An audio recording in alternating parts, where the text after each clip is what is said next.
It's the Odd Drunk Podcast, a very strange podcast, the drunkest show in the world. It's Jackson and Colton talking out of their ass. We don't care as long as drinks are poured. Sometimes we have our friends here. We will talk about anything. We don't care as long as we have beer. And if you let that whiskey ring. The Odd Drunk Podcast. How much recording remotely, that's just part of it. The technology jank. Sometimes it works great. Other times, that's technology, right? But yeah, long time no see. Nice Patty's Pub shirt. Thank you. by the Nice way. Megadeth shirt. Yeah, it's just my old one. Good old Megadeth. Even though their new album, it's just kind Yeah. of sad. Like it's Uh, the last album was actually really good. yeah. But this Dave Mustaine just had to do another one. I get it, but I kind of think they should have went out with a bang and not a whimper. Yeah, just maybe. because the new album, I mean, I haven't even listened to the whole thing. I've listened to enough of it. I was like, this is very just on the nose, very just stereotypical metal. There's nothing creative. Like, I don't know. The riffs are just very. It's like what people think Megadeth sounds like, which is Yeah. which isn't a good thing, because I know what Megadeth can sound like. Okay, Yeah. so I'm not expecting Rust in Peace Part 2 or anything crazy, but the Dying Dead was pretty dang good. Like, that would have been a good send off, but Yeah. Anyway, I don't want to get on that tangent, but yeah, I saw Evil Dead Burn How's that? just earlier, matinee screening, and it's hardcore. I mean, they did not hold back at all on this one. In fact, Nice. it's even more brutal in Evil Dead Rise, I think. Like, they take it up another notch, especially there is well, I won't get into too crazy spoilers immediately, but there's one scene I thought they could have gone without, Yeah. that I felt like was there just for shock value. Right. But I mean, the rest of the gore, yeah, it's shock value, but it was like, okay, it's Evil Dead. Like, I know what I'm getting into, and it's a little different. Like, the last couple entries without Bruce as Ash. Yeah. Yeah. I know he's going through he's actually going through a battle of cancer. I hope the best for Bruce. I mean, he said he's still kicking, but and so Love me he's some taking Bruce Campbell. Yeah. he's taking more of a back seat, just producing. Him and Sam Raimi are still producing the series. I mean, Yeah. um, it's Bruce's baby just as much as it is Sam Raimi's. So Yeah. I mean, that goes without saying. But not having the hero character, like, they keep shifting to a new protagonist in different scenario each movie, which is cool because we get different. Well, we see a different set of characters die in horrific ways and turn into deadites and all that, and all these different scenarios. But and the new protagonist, she's good. It's not. There was a couple times where I was like, okay, I could see her being the new main, like, hero, but we'll see. Yeah. I know the next one, they're doing another one, Evil Dead Wrath, which is Nice. cool. I'm glad we're just getting more of them. It's just cool, right? Yeah. But I that like. one, I like the idea of doing more in the like an universe. anthology, Yeah. Like. like, these people find the Book of Dead, they stumble upon it in this situation. It's a different cabin, and Yeah.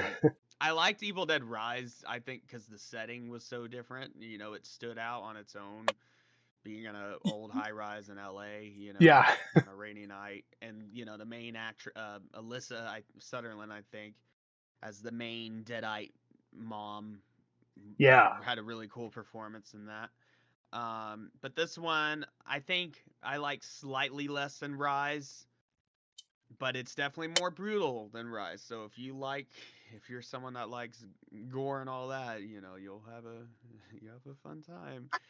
Um, but yeah, it's a good romp. Um, you know, I'm interested to see how Wrath turns out because apparently that one's a prequel to all Right. of like before the first Evil Dead. So maybe we'll get some more lore stuff. Uh-huh. Um, so we'll see. Anyway, how are you doing? Good. Yeah. Haven't had much going on. Well, a lot going on, but nothing Nothing exciting. fun to talk Yeah. about, right? That's fair. That's hey. Yeah. I'm excited Um, for Spider-Man coming out at the end of the month. are you gonna see it? Oh yeah. You gotta see it. You gotta Oh see yeah. it. You guys But yeah, I gotta go already see got my Spider. tickets. I already got my tickets. It's a shame that Marvel. I don't know what happened like with IMAX. I know not all their movies are in IMAX, but it would have been cool for that one to be. But we have the Odyssey coming out too. Uh-huh. This is a stacked month. In fact, this has been a stacked year for movies so far. Yeah. We had Obsession, which was a huge hit. I mean, I finally saw it on streaming because everything I see is about Obsession and about Indy Navarrete and Uh-huh. all the memes around it. But people really liked it. And what's really cool about that movie, a lot like Backrooms, the director was a YouTuber guy, Corey Barker, Uh-huh. and he made Obsession. They made Obsession for less than $1 million.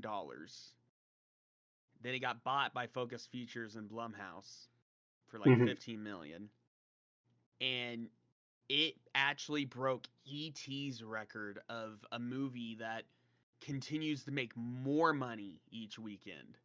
Oh wow. Because usually, even like huge movies will make the most the opening weekend and then diminishing return. But it continued to make more because of good word of mouth. And I kind of thought it was a little overhyped, right? So I finally got around to seeing it, and I was like, no, it pretty much deserved the hype. Yeah. It's not. I mean, I don't know what I would do to change it. I mean, there's certain things characters do that I think are dumb, but that's just part of horror movies, right? You have to do something dumb to create these scenarios, Yeah. and it's a very simple premise. It's uh the real world, but except magic is real, and there's these things called one wish willows where you break it in half, you make a wish, and it will actually happen, right? Uh-huh. And you can only make one wish, and the same person can't buy another one, and it's like a $6 trinket at like a little hippie like Earthbound type store, and he buys it just as a joke, right? And there's this girl he really likes, Nikki, Indy's character, and well, he's not man enough to actually ask her out. So when she gets in her house, he just, not really thinking, but he makes a wish. He was like, I wish she loved me more than anyone in the world.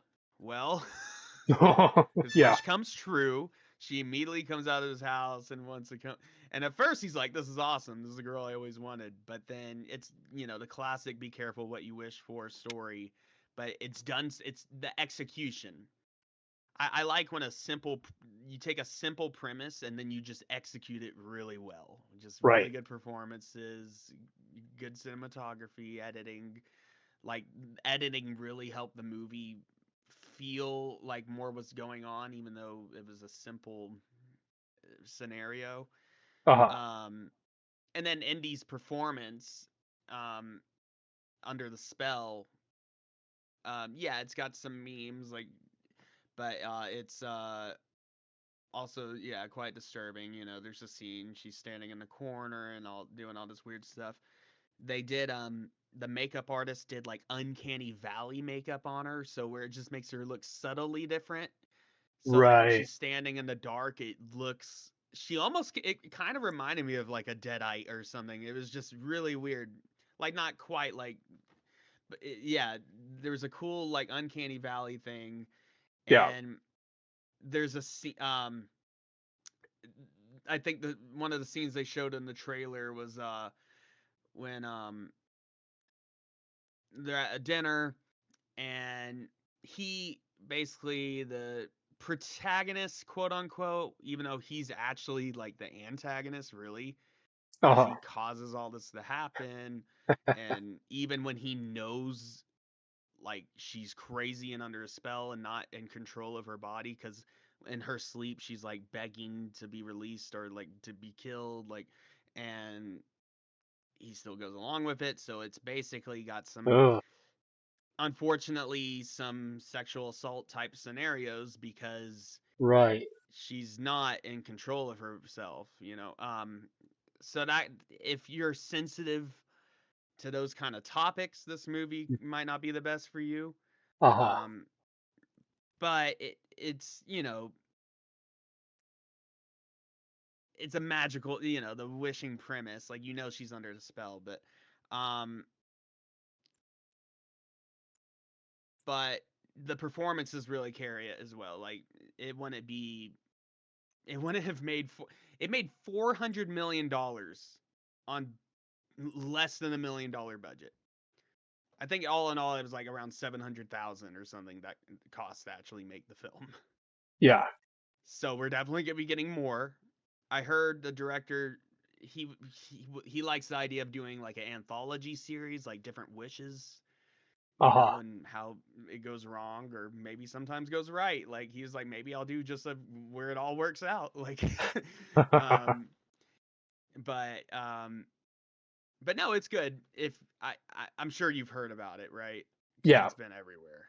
Yeah. I think Yeah. you and your wife Nicole would, I think you would like it. Um, it it's a good, at least see once movie. Yeah. Um, it does have some gore though. You think it's just gonna be like a psychological thriller.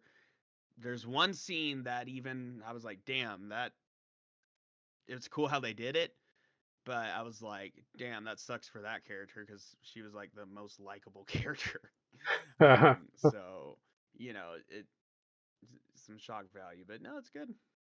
Check Nice. out Obsession. Nice. Anyway, that's the only movie I really wanted to, because I talked about Backrooms right a while ago.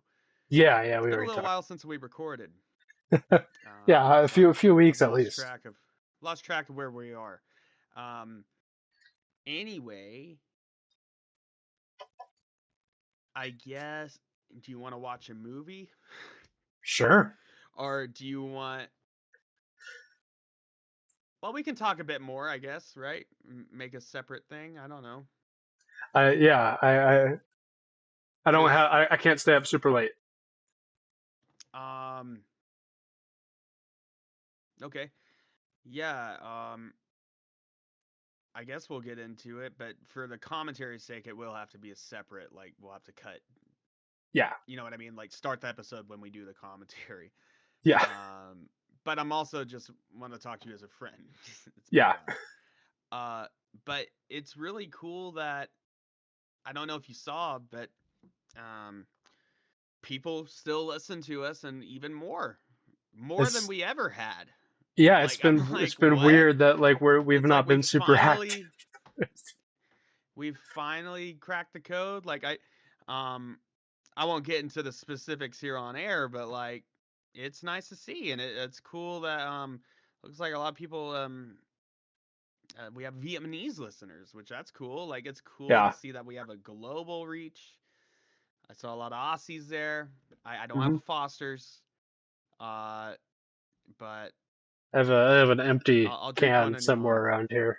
Yeah, but there you go. See, yeah, Foster's, the Australian beer that's made in yes. America and mostly drank by Americans, and Well, I looked into it. It's made in a lot of different places. mm, I think like the Australian distribution's owned by a Japanese company. yeah. Then I think I'm pretty sure Coors owns the distribution here in America because, of course, That Anheuser-Busch and Coors pretty much own all monopolies taking over. That's just the way of the world, right? sounds about right. Um, Yeah, yeah. No, I guess it was yeah, like what, like originally it was an Australian brewery like originally, like 100 years ago, yeah, and then now it's and then largely, yeah, yeah, and then it's just like not Australian at all anymore. well, it's just made Hasn't wherever, like, hasn't been in a long time. yeah. Well, PBR, Uh, um, which I have enjoyed recently. PBRs Yes. PBRs are actually not as bad as I thought. Thanks, Dad. they thanks, Dad. Uh, but um, I was looking that PBRs they're not there's not like one place that brews them. They're just brewed all over. Yeah, yeah. And I always just assumed, oh, it was just brewed in Milwaukee. But No, no, like it's that's kind of just like that. where It's just the company is it's originally based. they just make them everywhere, kind of like how Coke is Yeah, manufactured everywhere, So yeah, and there's like certain places where it's more popular. It's more popular in the Midwest. yeah, in All that. Midwest and um, Very popular but in as Durango. oh I was yeah, at Jabo's a couple weeks ago for one of the World Cup games, and I think I saw it was like last year or the year before that or something like that. They had a plaque up that I had not noticed before. That's like they were like number 60 something top seller of PBR in the country. nice. I Which I'm believe it. like that They that makes sense. They go through a lot. It's still $2 a pint. the PBR, flows And there. yeah, it's still $2 a pint. And I mean, I had a friend who uh worked for the distributors, and I asked him about it at yeah. one point. I'm like, do because everywhere else in town it's twice the price, if not like $5 for a pint, Right, at least which is 4 or 5 bucks. insane for a PBR. But That's I'm like, most places. ju- but I asked him because I'm like, the prices and like how much the bars are buying the kegs for and stuff. Does Jabo's just go through so much volume that they can keep the price down, or and he's like, yeah, I know how much everyone pays for the kegs, and he just did the numbers on like how many pints in a keg, and he's like, oh no, they're absolutely still making money. It's just that everyone else is price gouging. Oh yeah. Well, and and also, and they don't have to price gouge because I mean they sell so much of it. yeah, I mean, they can keep it at $2 because yeah, they're just going through it like nothing. Yeah. So yeah. and Like. all the downtown bars are more for just as much for tourists than Mm-hmm. it's for So locals they and can all that. charge more for the tourists, but Yeah. the real Durangatings know where to go, and that's Jabo's. I can honestly say, not saying that there wasn't other cool bars, at least the ones that were, well, a lot of them are closed now, from what I hear. Um, But I can honestly say Jabo's was my favorite bar in Durango. oh yeah, same. Well, I mean, we were literally just across the Yeah. street. So I mean, the convenience, but also yeah, just it was always good times there. Yeah. Always good times. Yeah, it's still my favorite. Um, so anyone that's visiting Durango, don't Stay go to away from Jabo's. We don't want you Jabo's. tourists. Yeah, we don't want you to. Yeah, except for me because I earned Yeah. my You're welcome. Yeah, Dustin's still yeah, there. yeah. Nice. No, Yeah. I remember coming over for your wedding and it was just like it was like I never had left. It was like it was exactly the same, and I love that.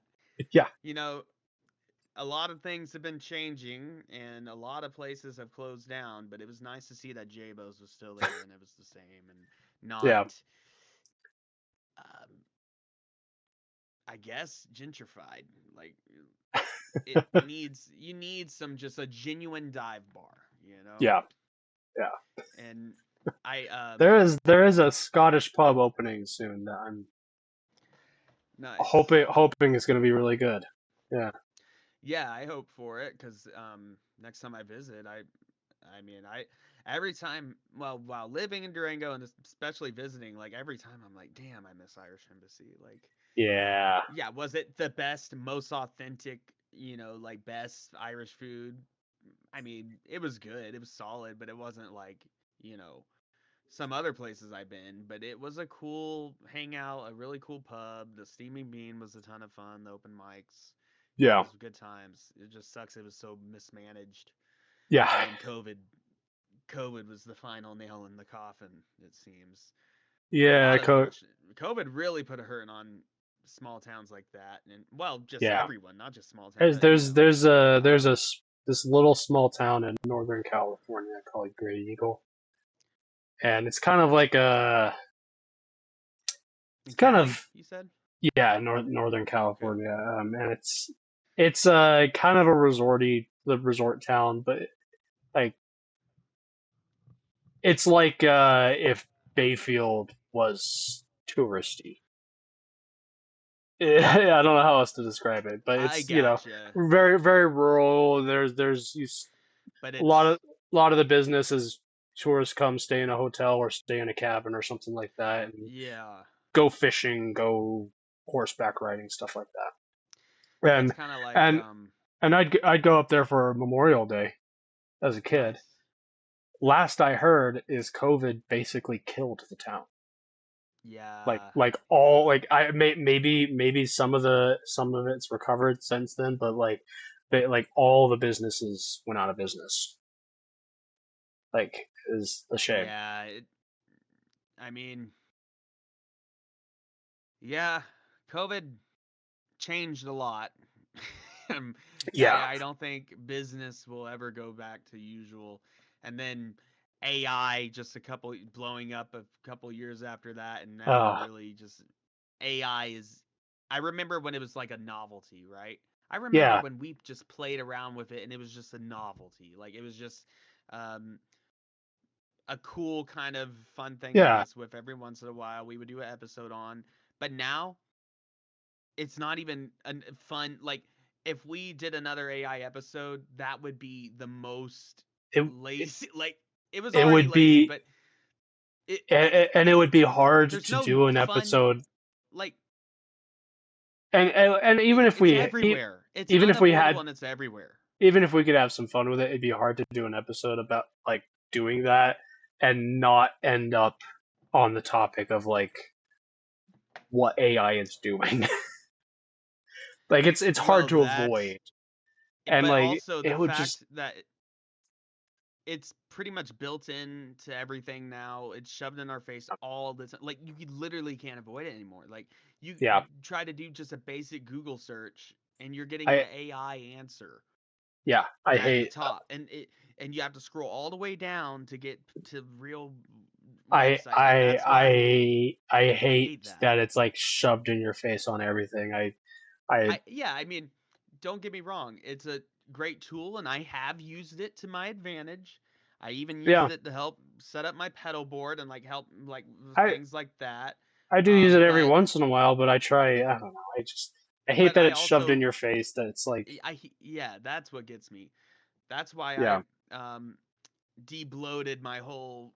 I'm still on Windows technically. I haven't made the jump to Linux yet, but that's kind Yeah. of why I debloated my system. I don't have Copilot and all that stuff there anymore. Like it's gone Yeah.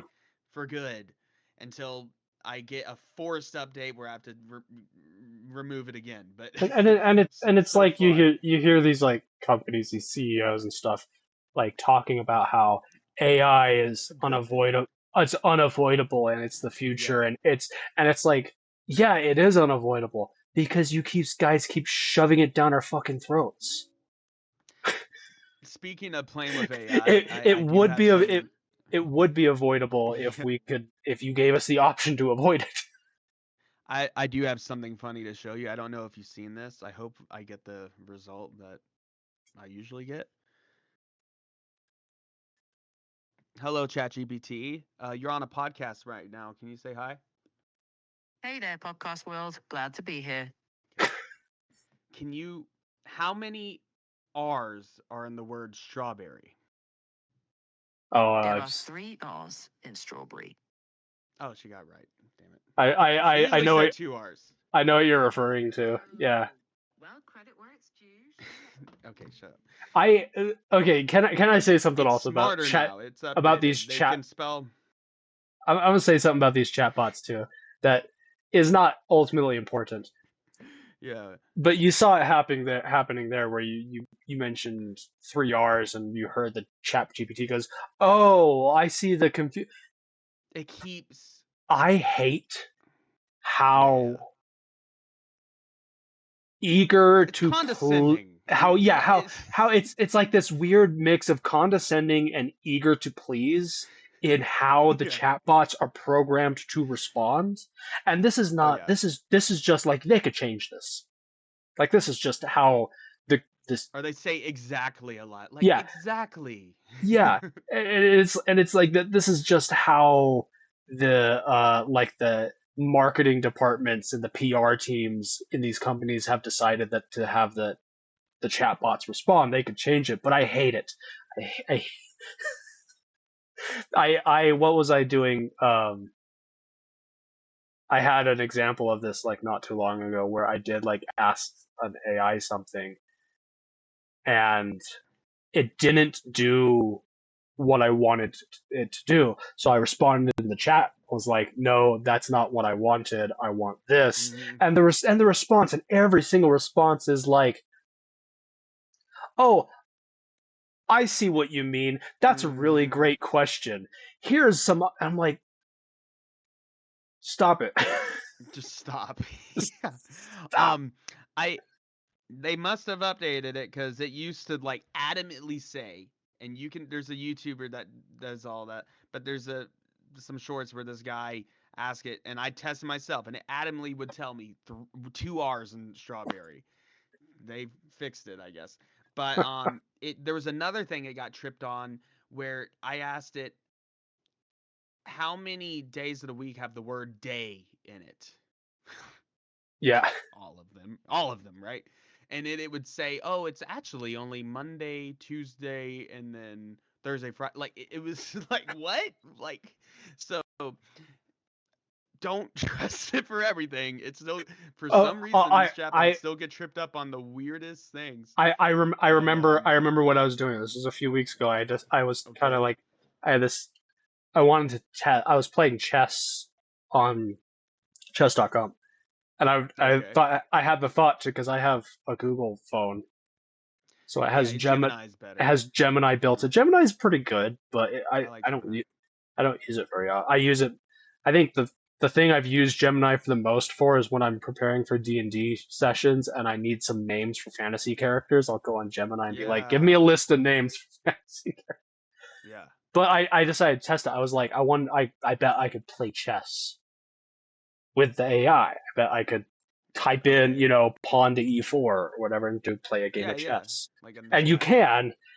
And what I noticed is every single response. So I'd go pawn to e4, and it goes, "Wow, that's a classic opening.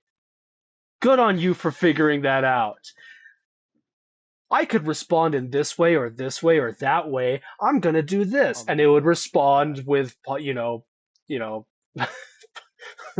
pawn to e5, Okay. and then I'll respond, knight to whatever, and its response again would be, "That's a Classic. really interesting move." And it's frustrating They because I tested it. I was like, what if I do a really a bad dumb move, move. Yeah. like Really like bad like move. the Okay. stupidest blunder you can make? So I do it, and it goes, "Wow, Yeah. They that was a really good thought you have. It's not quite the perfect move, but good on you for trying it." And I'm like, the the I way hate it. AI is coded, these I hate it. chatbots always want. I get part of it. Like they always want the user to feel, I guess, valued by the bot, right? Yeah, yeah, And not just talked down or like corrected all the time. But also, it's a really annoying, yeah, because it's so like eager to please the user that yeah, it will never like it will never like directly correct you or like I don't know, it just doesn't want to, it just always wants to please, right? So Yeah. it's built that way, but you can also use a line of question or prompts to get it to tell you to do really stupid or bad things. Yeah. So yeah. And I was Well, just talking about this actually earlier, but like academics with AI, like it's killing education and academics. Like one of my my one of my cousins, she wrote her application to get in college in University of Arkansas because she lives there, uh-huh. right? But she, and she swears that it was all her, it was her work, her, and they came back and said they thought she used AI. And she's like, I swear, I mean, she got in, but like, that's scary too, because like, It's you could pour your blood, sweat, and tears into a paper or, essay, whatever. yeah. And now, because they use AI detection, right? But that's not Uh, always right. no, it's often wrong. And Like so, I guess if your paper, if it's too good, like if you get all the punctuation correct, if you cite your like the format, like if you do too good, they're gonna think you're it's AI. They think it's not yeah. human enough. It's difficult because of that. So It's difficult I because it's also difficult because and this is also a problem with how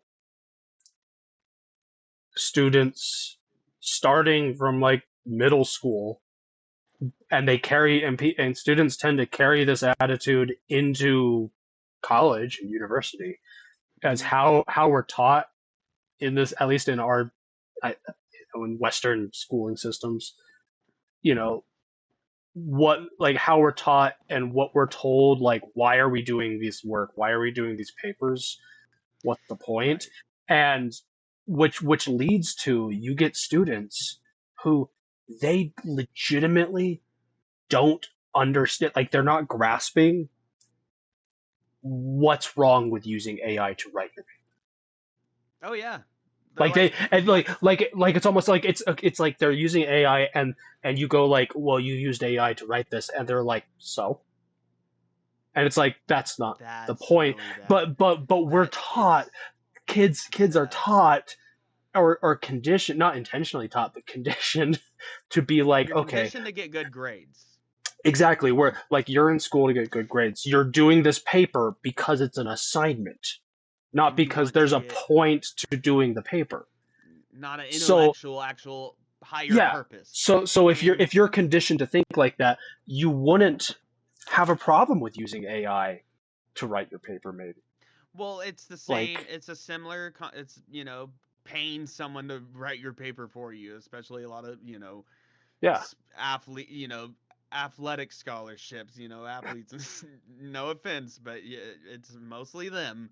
But like that will literally pay someone to do a paper. Hmm. Like I've had people at Fort Lewis offer to pay me to write their papers, and I was like, fuck Nice. no. I was Nice. No like, one ever offered. No one ever asked me that. That's fun. no, I had it in a couple classes, and I mean, I wasn't rude, but I was like, sorry, I gotta work on my own paper. Like, I know you think I'm smart, and not to toot my own horn, I'm doing well, but I have That's my own funny. paper to work on. You do your own fucking paper, okay? Like, sorry, like, I'm not, because at that point, what's gonna stop me from asking someone, a straight May- A 4.0 person, may- to do my paper for me? Because maybe if they're gonna do it, maybe I never got asked that by someone because yeah, I got good grades in college. I did my work. I tried, but I don't think that I gave off much of the impression of being a someone who put a lot of I had a effort couple into stuff. football. I had a couple football players ask me, and he like chatted me like while I was working on something. He chatted me. He was like, "Hey, uh, he gave all his reasons. The like, oh, you've been busy. Could I give you $60 to do my paper?" And I did. I will say, part of me contemplated. I was like, "Ooh, I could buy a game or something."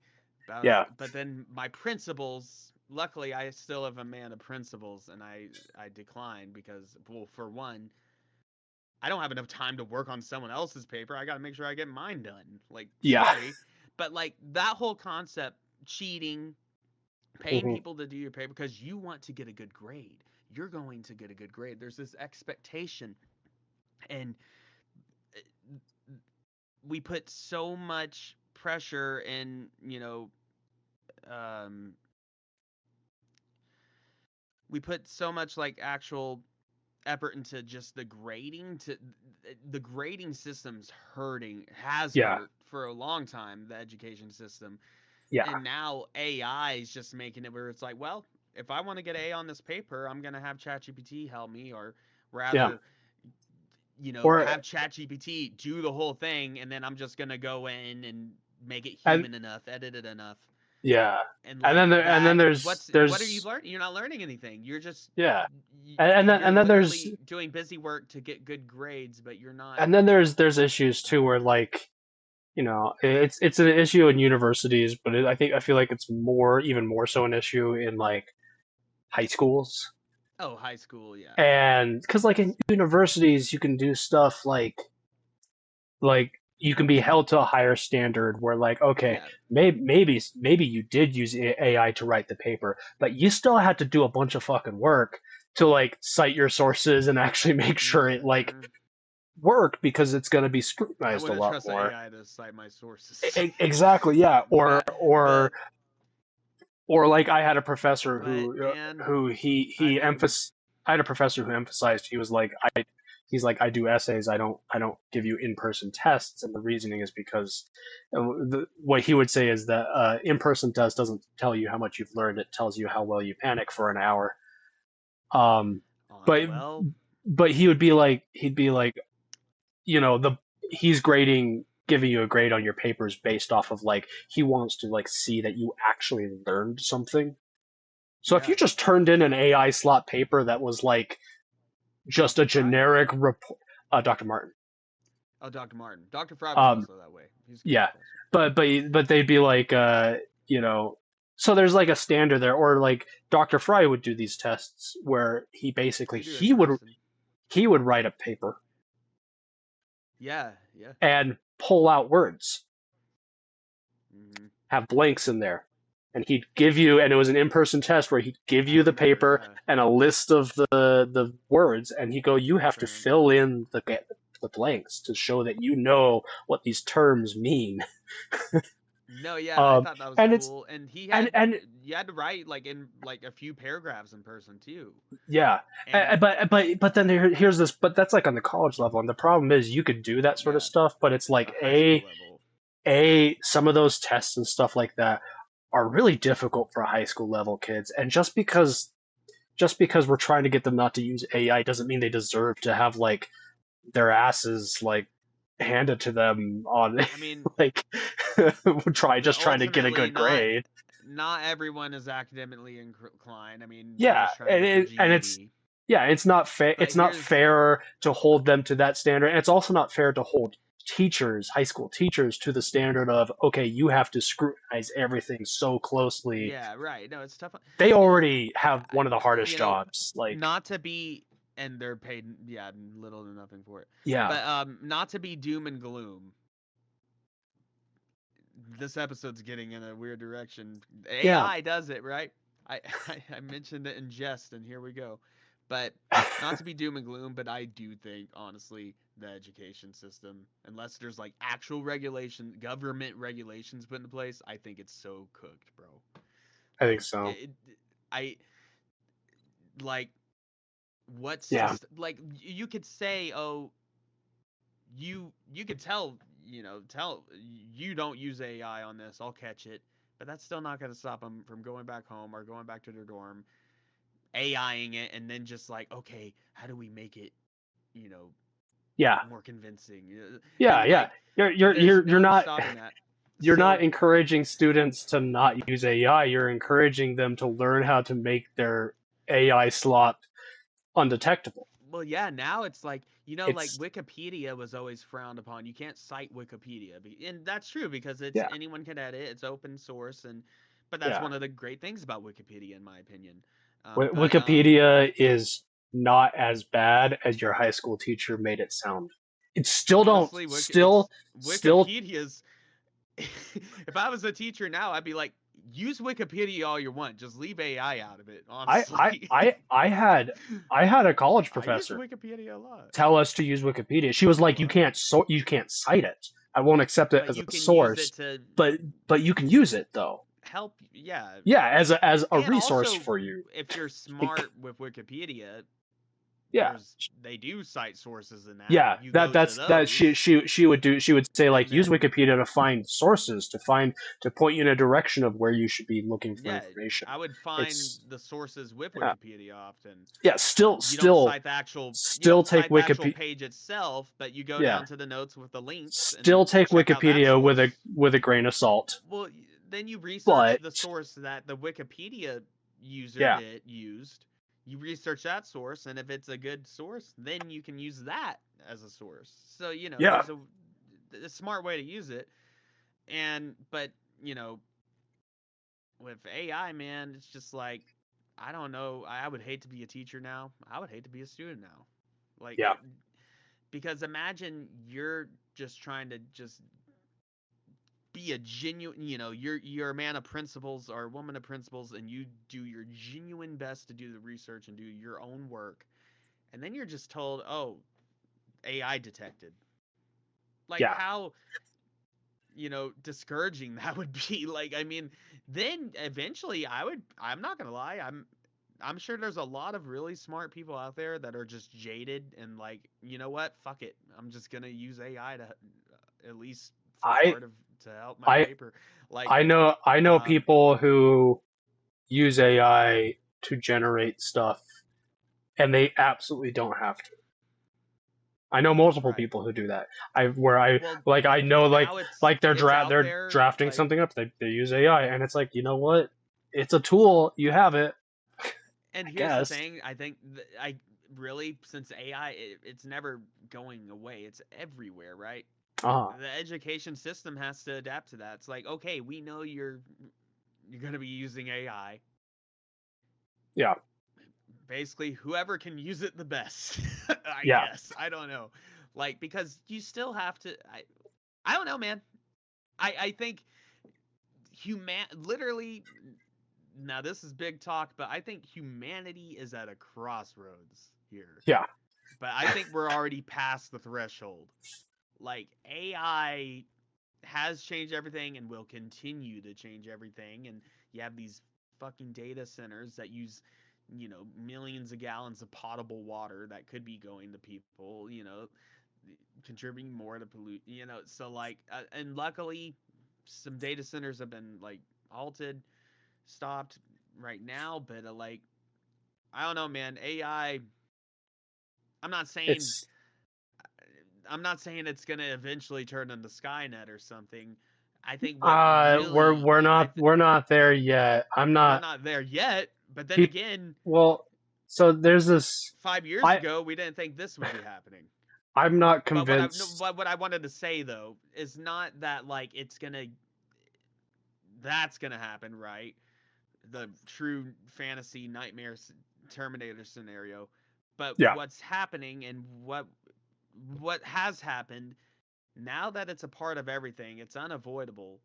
It is almost impossible. It's getting harder and harder to find genuine, real creativity yeah, and content. It's so much easier just for AI to produce AI slop, finding the correct information, what's real or not. Like, like there's true actual alien like extraterrestrial UFO disclosure now going on with the government. Like the Pentagon is literally leaking revealing files, right? yeah. Unredacting files.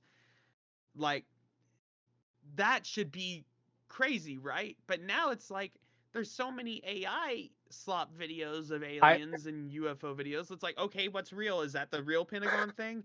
And also, I who had this cares? I had this thought of a while That's my back last thought on that. of Unless aliens actually do something. if you're trying to generate AI images or AI videos, Mm-hmm. you can one of the types that is like really easy to make look really good is like security camera footage, Oh, stuff that like too. that. Yeah. Um, Creator content too. yeah, Do you ever but like watch so, like Rick but Beato? no, I don't know who that is. He's he was a producer and now he does just YouTube work, but he interviews a lot of musicians. He just interviewed like Eddie Lee and Hmm.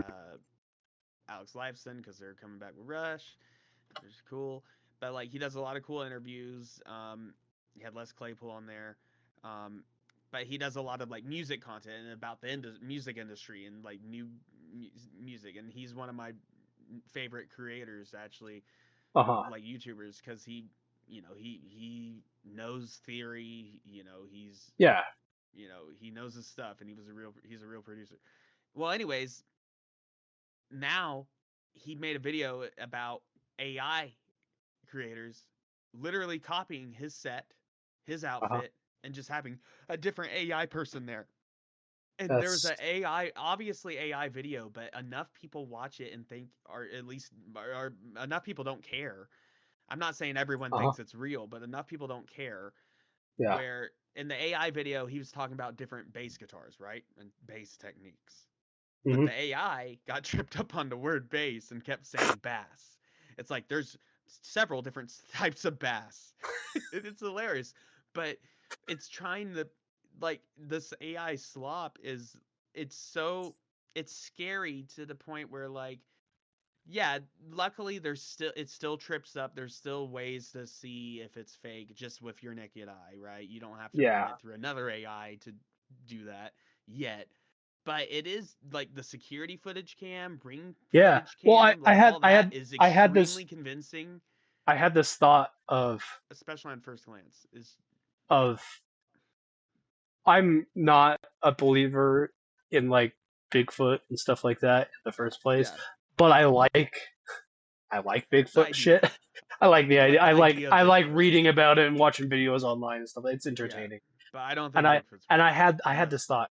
I well, had this thought because it's yeah, go like, ahead. you go, all of the supposed like, photos and videos of Bigfoot or other cryptids that people take in the past, and they're always like really bad quality. You can't quite make it out, stuff like that. And And I had now this the good thought. quality ones. Yeah, well, I had this thought where I'm just like, with AI, I think that if someone actually, if like for if one of these cryptids ended up being No one real would believe it. and someone really actually caught it on video, everyone would just think it's AI. Well, same thing with the alien. I would. Same thing with the alien stuff, which I genuinely believe is real. I mean, I don't know how much of it is real, Yeah, like the four different races, the Nordics, insectoids, yeah, greys, and but reptilian. But even if there was like real, and there is, I mean, there's Pentagon footage being released, right? And, yeah, and David Grosh, was a who did work at the Pentagon, is a whistleblower, and he's like, yeah, we've had non-human uh, non-humans in these crafts, right? Like literally a government yeah, under oath at Congress. yeah, Well, you could literally have a video of an alien shaking hands with Trump or whatever, right? And I don't know if it's AI or not. Like yeah. you gotta Like, now you gotta lay the alien, like lay the alien out on a table or something, or actually run into one in real, like now literally, you know what they old timers used to say this, and now I sound like old timer because I'm saying the same thing. Don't believe anything yeah, you I see and only half of what you I read, right? That concept. Like yeah, now, unless I run into one or see something in real life, how will I ever yeah. know the If they difference? if it came out I mean, it's tomorrow, sad. if tomorrow it came out and everyone's like, turns out the Loch Ness monster is real. Yeah, it's Nothing. ruining I think at this. this point with AI, nothing short of me seeing it with my own two eyes would convince me. Because I'd be Yeah, I like, mean, it's you know, dude, AI's ruining aliens. It's ruining disclosure. Okay, that's not cool. AI is ruining aliens. Aliens used It to be is. fun. Supposedly they warned us about AI, and you know who also warned us about AI? Stephen Hawking. Hmm. He said, because I forgot the interview, but like they asked him like what's something along the lines like what's the greatest threat to They mankind, whatever, and he said AI. Like the which there's some AI chat like AI large learning models that recently passed the Turing test. Anthropic AI. Was it That's Anthropic? Yeah. scary. And And what it did is, and it's important to note this because I don't know if this is scary. I think it yeah, didn't pass the AI test or the Turing test by the means that people expected. It passed it because it's gotten so good at mimicking human behavior. yeah. It's not because it's reached the intelligence of human thought. No, It's we're just I think we're still a ways off from that. I oh think quantum computing could we are way unlock off that. from that. But it's gotten so Quantum good at computing could unlock it, but mimicking human mimicking yeah. can Well, because definitely happen. we're far off from like the true intelligent AI, AIs because No, there's that's this there's this ultimate problem, and I think we've talked about it on the show before of probably. AI large learning models. The way that all of them are built It just is just a computer takes. where it takes information and spits information out. Hmm. There is no ability for It's these language models to actually you understand know concepts. if you just want a quick answer on something, there's nothing wrong with it. Well, and Yeah, it's it's built into Google anyways, but yeah. because what it does, yeah.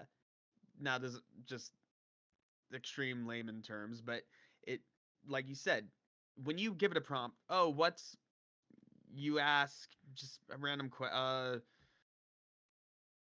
what's the capital of the United States? Just a random question, right? Mhm. All it does is it just searches that for you and then Yeah, provides information. Like yeah. it's So, kind of like and, it does the searching for you. yeah, and it's You know, impressive what it can do. But here's an example. but Recently, I read through The Princess Bride, the book. So that book cool. is it's a good book. I recommend it. I've only seen the movie. I should read the book. Read the book. Yeah. So the book is presented to you uses this literary device where the actual author, the real life author, William Goldman, he's also the guy who wrote the script for the movie. Yeah, He yeah. It's That's completely fictional. He wrote the entire thing, but the book is presented as if The Princess Bride is this much older book by a different author. yeah. And the story in the book, it goes that, you know, he kind of plays a fictional version of himself in the book where he's narrating it, and he basically He's narrating. He's telling the yeah, story. Yeah. and he gives this backstory if he go well he gives this backstory if he goes, when I was a kid, my dad read me this book, Yeah. and then I Bring had a that up.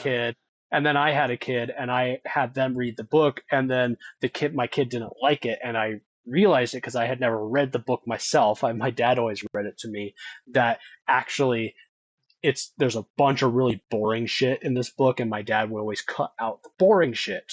So Yeah, this is an yeah. abridged cop. So I've abridged the original novel to cut out the boring shit. Right. But Yeah. here's the thing: is that the book, he plays it straight the entire time.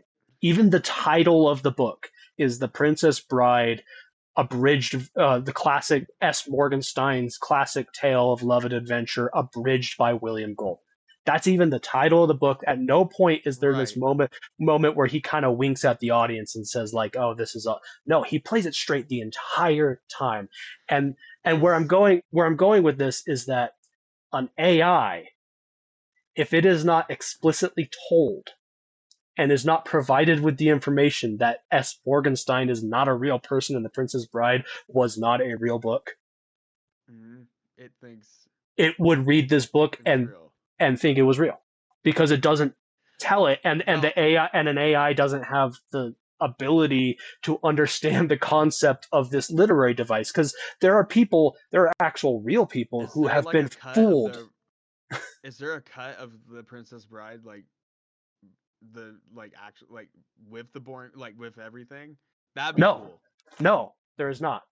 I'm not saying it would be good Yeah. or better, because like Yeah, you said, well, cutting out the boring parts. and it's fooled. And when I say it's played complete straight, I mean like it's fooled real life people. You can go online and look up people who have like read the book, and there are Yeah. people on forums being like, "Yeah, I for years and years and years was looking for the original cut of this book, only to eventually find out it doesn't exist." Someone, you know what? Someone should write what they think the original would be. Yeah, well, there's That could parts be in a the fun book. There's the project. parts in the book that are really funny where it's you're reading it and then it has italics and it goes, me cutting in here, William Goldman. Yeah. And at this point, Morgan Stern goes on a 62-page rant about fashion in Florin, or some Someone should write that. but Someone should write that. But my entire point is like the unabridged, the original cut, and that's a meta thing in of itself because that never existed. Like that could be fun, you know. But my entire point is going, Yeah. If it wasn't said like a known thing that is said online that you can find out that there is no original cut of this book, an AI, because it lacks the ability to actually understand concepts like literary devices unless it's explicitly told what the literary device is, would just believe it would take it straight. So like if for example if I used that same literary device and I say wrote a blog that was like historical fiction, but I wanted to use that literary device where the historical fiction is, say, it's set in ancient Rome and Pompeii or something like that, and I want to be like write it in a way where it's me, Colton, the historian, using real Roman sources to present this story to you. It's like if you told AI the plot of Assassin's Creed. Yeah. But if I use that literary device and then at no point in the blog do I actually say that it's fictional, and I just expect people to either get it or don't, an AI would take that, think that it's an actual blog about Roman history, and then some poor guy would be Googling something about Pompeii on the Google AI, and the AI is going to pull some shit from my fan fiction because the AI has not been told that it's not real. I was I'm not gonna lie, I was using AI to kind of help figure out just using it to help research about stuff about No Doubt's guitar, about Tom DeMont's like guitar rigs and stuff, and luckily he has blog, so I use that as well, and also just asking, just playing around with it. But it told me like straight that the song "New" was on Tragic Kingdom, and I was like, no, it's not. That's on their other album, Return to Saturn. And it was like, oh, I see. Of course, you were correct. And it did that whole line of like where it continues like, oh yes, I see. But it didn't say it was wrong. You'll never get AI to like admit it was wrong. Yeah. It will just admit that you're right. Or the, you know what I mean? Like the verbiage. And it also, another thing I've noticed is like it's hit or AI episode. I guess it is. It's hit or miss too on like what sources the AI like search engines will pull from, because it's like this is one I could see happening. I bet you could probably ask like an AI about like Beatles songs, and depending on what sources it just decides to pull from, it might tell you that the song Her Majesty is not on Abbey Road because it doesn't appear it's an unlisted track. It's not on the original copies. But maybe it would say it because maybe it's pulling from I'm gonna ask Wikipedia or something. Mm-hmm. Is the song Her Majesty on the Beatles album Abbey Road? Let me check that for you. Yes. It'll probably Her get Majesty it. is the final track on the Beatles' 1969 album Abbey Road. It's a short, almost hidden track. McCartney wanted it removed, but the tape operator spliced it to the end of the album, and that made it kind of a classic. It's getting smarter, Colton. I also kind of hate how I hate that human it's they getting smart. sound. No, yeah. I really But just again, I in a don't British accent. I I don't like like the it. I British don't like accent. it. Anyway, Unless I can make it sound like if I can make my AI chatbot sound like I Darth did Vader have or a something like episode. that, that'd be cool. I randomly at work came up with a episode idea. I forgot exactly what the idea was, but like where we have the AI chatbot on here, right? And we do everything in our power to like trip it up, like Yeah. ask it impossible questions. Like Well, yeah, and you can. It's sometimes harder, but like, cause like we were saying, it's like think about it. you. Just a year ago, Mm, AI wasn't where it is now. Like, you yeah. know the whole meme of Will Smith eating spaghetti AI videos? Like that used to be like Oh yeah. nightmare. Like it's still a nightmare, but like it used to, be, That's the litmus just a test for terrible AI joke thing. is Will That's the Smith eating test. spaghetti. But now, like, look it up, and they have them eating it with The Rock, and like it's the leap, like the leap we've had in the last just like 3 years Yeah. Well, is just another astronomical. one thing I noticed One, is because remember AI is we used used to to do improve. those AI dungeon videos or Yeah, episodes. I was messing around with AI dungeon again. It's a lot better than it used to be. yeah, and It, that's but cool. but it still has the same ultimate We should problem. play AI Dungeon again. Give it a shot again, yeah. Yeah, But yeah. it still has the same ultimate problem, which is What's that that? it's a large language model. It only just takes information and spits out information. It doesn't understand what Dungeons and Dragons Original. is or what a game Yeah. is or anything like that. So you have this issue where if you want to play it for more than like 10 minutes, like just messing You around, just wind up. and you want to have it like actually tell a coherent story, Like actually a campaign. further Give me like a a campaign. campaign, actually further the game, you have to it's inevitable that you have to go in and edit the responses and be kind of heavy-handed, which Yeah. which takes the fun out of the game. Yeah. Well, I because don't it'll want just to. go in an infinite loop, where you Yeah, just end up doing the same thing over and over. yeah. Like Yeah. if I had to play Um. D&D and then just like had to cut in and just tell my dungeon master what they should be doing because they had no idea what they're doing, that would not be a fun campaign to play. Nah. Still not there. Um. Anyway, it's probably too late to do the commentary now. Probably.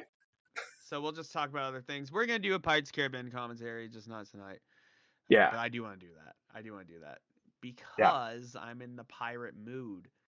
Yeah. I got You've been doing something pirate related. I just a little bit. Yeah. Um, leave her, Johnny, leave her. Yeah, yeah. I thought Um, I heard the old man say, "Leave her, Johnny, leave Johnny, her." leave her. It's the best one. Spanish Ladies is a good one too. That's a good one, yeah. I saw a video the other day of the guy who did And obviously Drunken Sailor. the Yeah, who vocals. actually? Yeah, I don't even. I forget his name, but he's like a musician and plays live Does a shows. And I show saw a video of a live show of him, and he did one of the sea doing shanties the from Black shanties. Flag, That's and like the awesome. whole audience is singing along with. Like But that's awesome. I might as well, since it's a free episode here, Yeah, free balling it here. I might as well give my little review of Black Flag Resync. I mean, I've texted yeah, you, but it's hard to text exactly what I'm thinking. But and for our listeners here, so I'm just gonna get the controversy aside. But I don't know why it's really a surprise to anyone that Ubisoft, because the microtransactions and yeah, the ugly looking neon skins and all that, yeah. $10 a piece, Master Assassin skin. I hate to say this, but Ubisoft has been doing that for like 10 years now or longer, just Yeah. slapping tons of useless microtransactions, but they know enough people will buy it, right? Um, yeah, in a remake that does kind of sour it a bit because it's like I'm so excited and I'm over it. I mean, most people seem past it. It was getting nuked at first with negative reviews simply for that and for a couple other things I'll make a note of. But Uh-huh. like the microtransaction skin thing, they've been doing that for a long time, guys. Like I don't know why you're shocked again. Yeah. Like they do that every game. So I like, saw Luke. I'm not defending Ubisoft. Like I'm saying, yeah, like it's bad, but they've always done it. And don't hurt Black Flag Resync because it Yeah. is, in my opinion, and I'm not the only one, but it is not a perfect remake. It's not like Resident Evil 4. Like there's a couple little things that keep it from being like a straight perfect remake for me, but it is Yeah. damn close, and it is Nice. still at the core Black Flag, a really really Yeah. good game. I saw Probably the best pirate game we've ever had, at I least for saw gameplay. Like, Luke Stevens. I saw a clip of him talking oh, about he's it, good. I trust. about the microtransactions, and he was basically Yeah, just yeah. like he's basically just like, listen, for most people, this is probably not something that's going to ruin the game for you, and No. you might complain about like about the fact that they're there or like the style Water's because wet. yeah, because Like, they're come on. like they're the you're on fire and shit like that, and you might be complaining about Yeah, that, you and don't have to buy it though. he's like, let's be honest, these microtransactions are for the whales. Yep. They're not for most. Like, Just so for the whales. just But ignore you them. know, Just and also, yeah, it's like I don't get that, like why people get so butthurt about it. It's like, for one, yes, it's yeah, annoying when you're free roaming Havana for the first time and you get a pop up about the microtransactions. I did. yeah, But there is a setting, it's not obvious, but deep into the options, there's a setting where you can just only turn on critical notifications only. Basically, uh-huh, game related notifications, mission related notifications. You can yeah. turn off that stuff. They did give the ability. If you could have That's turned it good. off, then I would be really, if it was popping up all the time while I'm sailing, Yeah, oh, dragon fire, that would be bad. But you can turn yeah. it off. Okay, I in so my experience with you can the hide it. Assassin's Creed games before, because I've not played Yeah, Black the Resync, but so you can tell me how it is. But like, but you played Shadows. I You played played the most recent Shadows. mainline series, so I played Shadows. I played all the RPG ones, and yeah, me too. my I experience with all of those is that the got microtransactions, burnt out. as scummy as they are really easy to ignore. Yeah, they are. They really, yeah. I'm not defending Also, microtransactions. I still don't like them, but like what's they're not that bad. what's one other thing that people cutscenes for some reason, hopefully this will get updated, seem to be locked just at 30. And Yeah, I've read there's that. like a weird bug with like the ray trace, like if you change the ray tracing settings or something, it will just force it to a 30 to avoid like to try to make it just look nice for all hardware, which okay, I get that. Yeah. But you should be able to run it at whatever frames your hardware can handle, even on cutscenes. But Uh, also, at least for me, because I played it on well, PS4, I guess. Yeah, it was a PS. I played it on was it Mac was back in it was 20 a it was a cross PS. gen. It no, it was not. Was it PS3? It was a PS3, Xbox 360 game. It got a next Yeah. gen update right away. It got like I a can't next remember which gen. version It got a next No, gen release very yeah, quickly. I started on the PS3 version, and then when I got the Yeah, PS4, I played that version. because So the cross gen title was Rogue and Unity the next year. yeah, Yeah, actually, if I remember correctly, oh man, that's so because long ago. I played it on the Xbox I 360. think I played both versions. Yeah. Most of my memories of are the PS4 version. Right.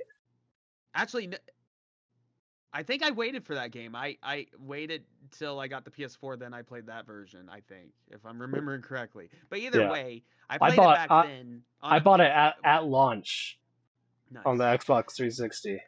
My point Yeah. being is though, I played basically the original, the console version, right? Hmm. And back then, I wasn't benchmarking games or concerned about FPS. I mean, you could Yeah. feel it, obviously, if it really dropped, like, while you're playing. You could definitely, avid gamer would know, like, oh, something's not right, you know? But, Yeah. like, I wasn't benchmarking games. I didn't really start worrying about benchmarking games until I got into the PC game, really. And Yeah. even now, I'm like, as long, I'll tinker with the settings for a little bit, get it where I want it, where it looks good, how I want it, runs how I want it, and then I play the game. I'm gonna be honest with you.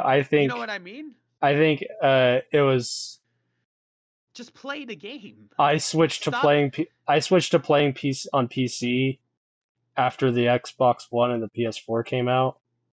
And I Hmm. think as much as I think PC is the best way to play most games, the worst Oh, it thing is. that PC ever did to me is made me care too much about It like care too much. Yeah, FPS. it kind of hurts the experience because these guys, people complaining about the cutscenes being at locked at 30.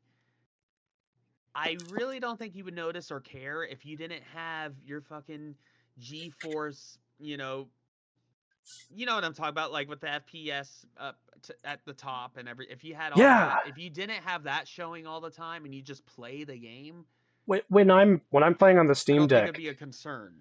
if I You turn have the off the FPS on there, FPS counter, I suddenly don't give a shit about the FPS as much anymore. I mean, I still you don't, notice if it's and really bad, unless it's but like, bad, like you get bad stutters yeah, or drops. yeah, but But I no, it's that suddenly care less. seriously, Like, because I was tinkering with it and I got it on high and very high settings. Not old. I could do ultra, but I'm pushing it to 100 FPS because I can. But you know, I've got it where I want. I could lock it in at higher quality and lower frames, but I always prefer frames myself.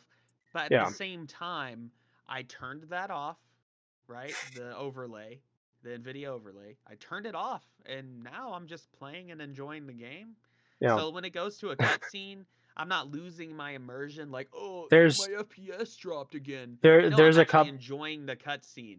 Like there's a that's not a couple big deal for me, games. especially on cutscenes. Like who cares? I'm trying to think. There's a couple games. Movies are at 24 frames per second typically. Yeah, No one yeah. cares about that. There, there's Moviegoers aren't. You don't put a Nvidia overlay on Oppenheimer. there's Like a couple games that I have on the Switch 2, and I've also played on the Steam Deck.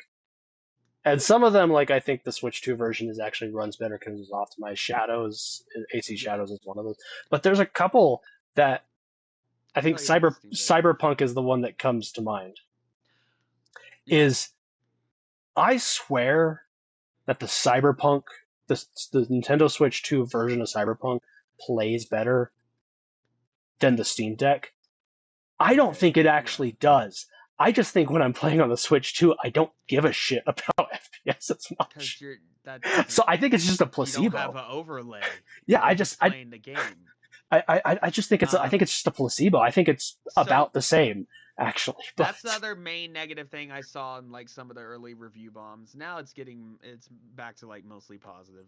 yeah, Because people are like, okay, the microtransactions suck, but it's really good. And let me tell you, it is damn good. nice. The effort they've gone to, it's not just which is surprising from Ubisoft. Like, I was honestly still pretty skeptical. Well, I've been skeptical of Ubisoft for a while in general, but Yeah, like, it is not just merely a high res version of the original Black Flag. Like, no, the levels and the like Havana and like the different levels and different islands and areas you explore, and I've still barely scratched the surface, but they've they've changed it for the better. Like, there's tons of unique different buildings and alleyways now in Havana. Like, Havana's way more fleshed out. Like it has way Hmm. more actual. It's not just high res textures, but the layout of the city itself. There's a lot more variety in that. And like when you're running around markets and stuff, there's on their stands they have the fruits on their stands and bottles of rum and whatever. Like that's all interactable. You can knock it over, whatever. And Yeah. like when you're running along doing parkour, someone might have a potted plant on their balcony, right? And you just kick it over. But like those little details like that is what makes a remake like actually worth it to me. That Yeah. you're not just doing a simple just reskin of the original game, but you're taking the Yeah. original game and like what can we do to actually flesh out the vision that we had originally, but now with new technology. And Hmm. it's the kind of like it looks like what Black Flag looked like when we played it originally. You know what I mean? Not. Like Yeah. that whole like when we played Skyrim originally, it was amazing. And now going back to vanilla Skyrim, we're like, ugh, modding it immediately.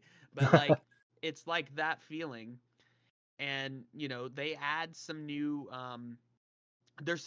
there's lots of dialogue that's added, and there's a couple of Hmm. new characters and story missions. There's a new Blackboard Beard missions apparently, and I'm Nice. doing one of the new character missions. And yeah, it's the dialogue is a little stilted. It's not as high quality as the original, but Uh it's huh. good enough. And it's a new character, new mission. I'm like new content that's included. That's cool. Um, so I enjoy that.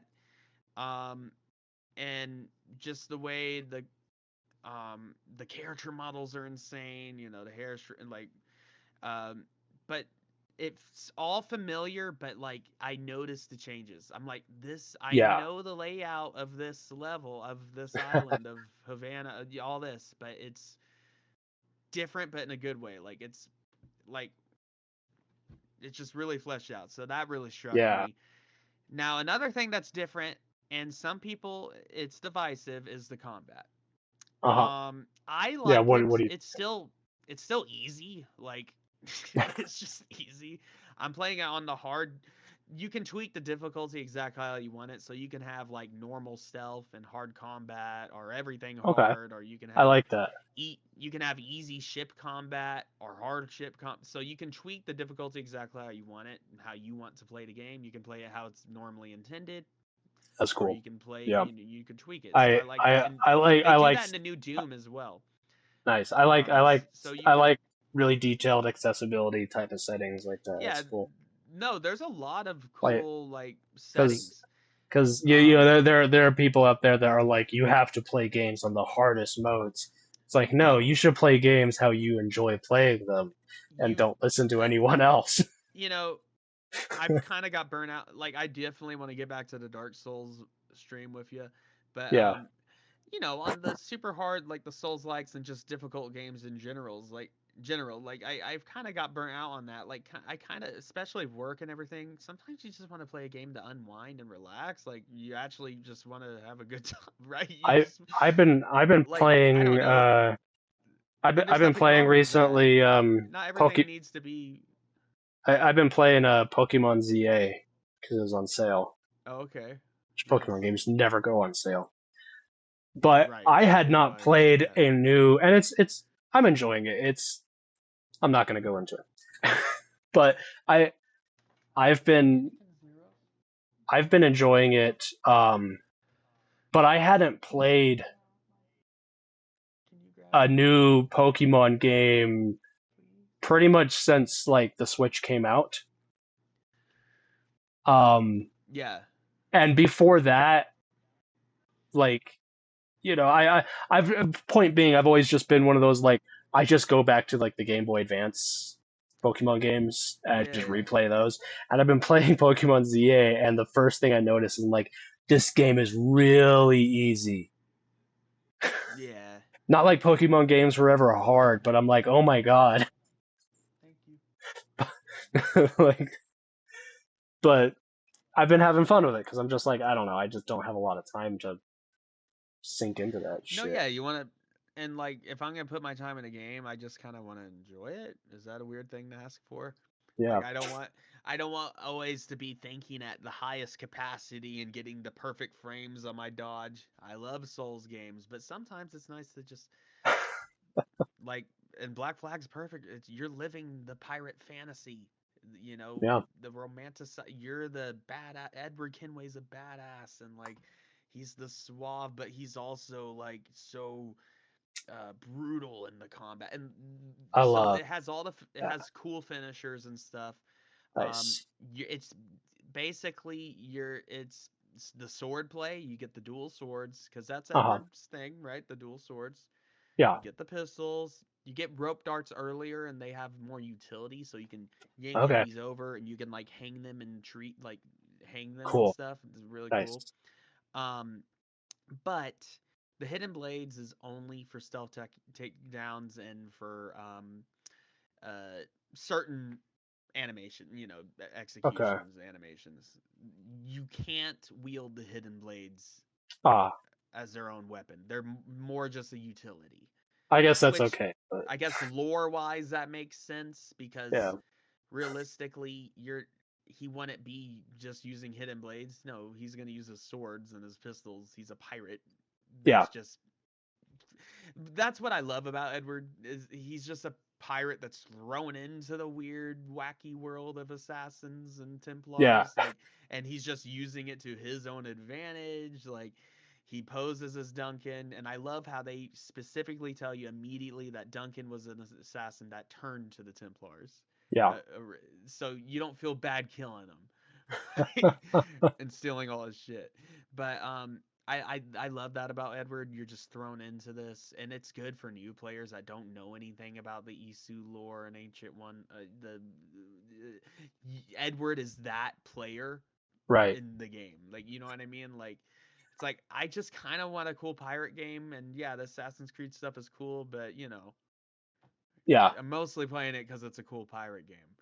I So, can but the just I combat, can just imagine the people who their first Assassin's Creed game was Brotherhood, and the way that right? game starts, you would be like, "What the fuck is going on?" Oh yeah, if you just jump to Brotherhood, yeah, which I did. I played Brotherhood. I got the red box Yeah. version, and Nice. because my Like, dad told me one of his friends at work. This is literally how I found out about Assassin's Creed from my dad. Actually, yeah. I was relatively aware of it, but I'd never played it before. And he was like, "Oh, one of my friends at work told me about this game where you're like an assassin and you go and get targets in Italy." And I'm like, so that's all I knew. Nice. And then I got Brotherhood first, and then immediately get That thrown into that Juno and the whole hidden, or what are they called, the precursor tech and all that. yeah, And now yeah. it's so crazy with, oh, you're Odin reincarnated or Loki Yeah. like it's Yeah. really wacky now, No, but my it was my wacky my then too. I remember going to the Um, store to buy Brotherhood. Brotherhood was going to be my first Assassin's Creed game. And I and then think you I've got told two, or did you I get think one? no, I think I've told you this. I ended up buying Call of Duty because Oh I was at yeah. the store and they had it was if you bought Black Ops because That's like probably the first and only yeah, Call of Duty. it had been a year or two after Brotherhood came out or whatever. Yeah, But with they had a deal where if you bought Black Ops, you got Modern Warfare 2 for free.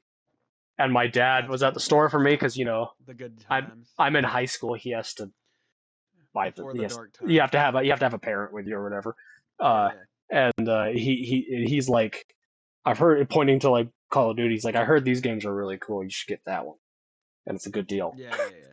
So I was like, okay. And then I ended up borrowing Revelations from a friend when that came out, So that was your first and that was my first one. Revelations. So you played the Yeah, end of Ezio's story.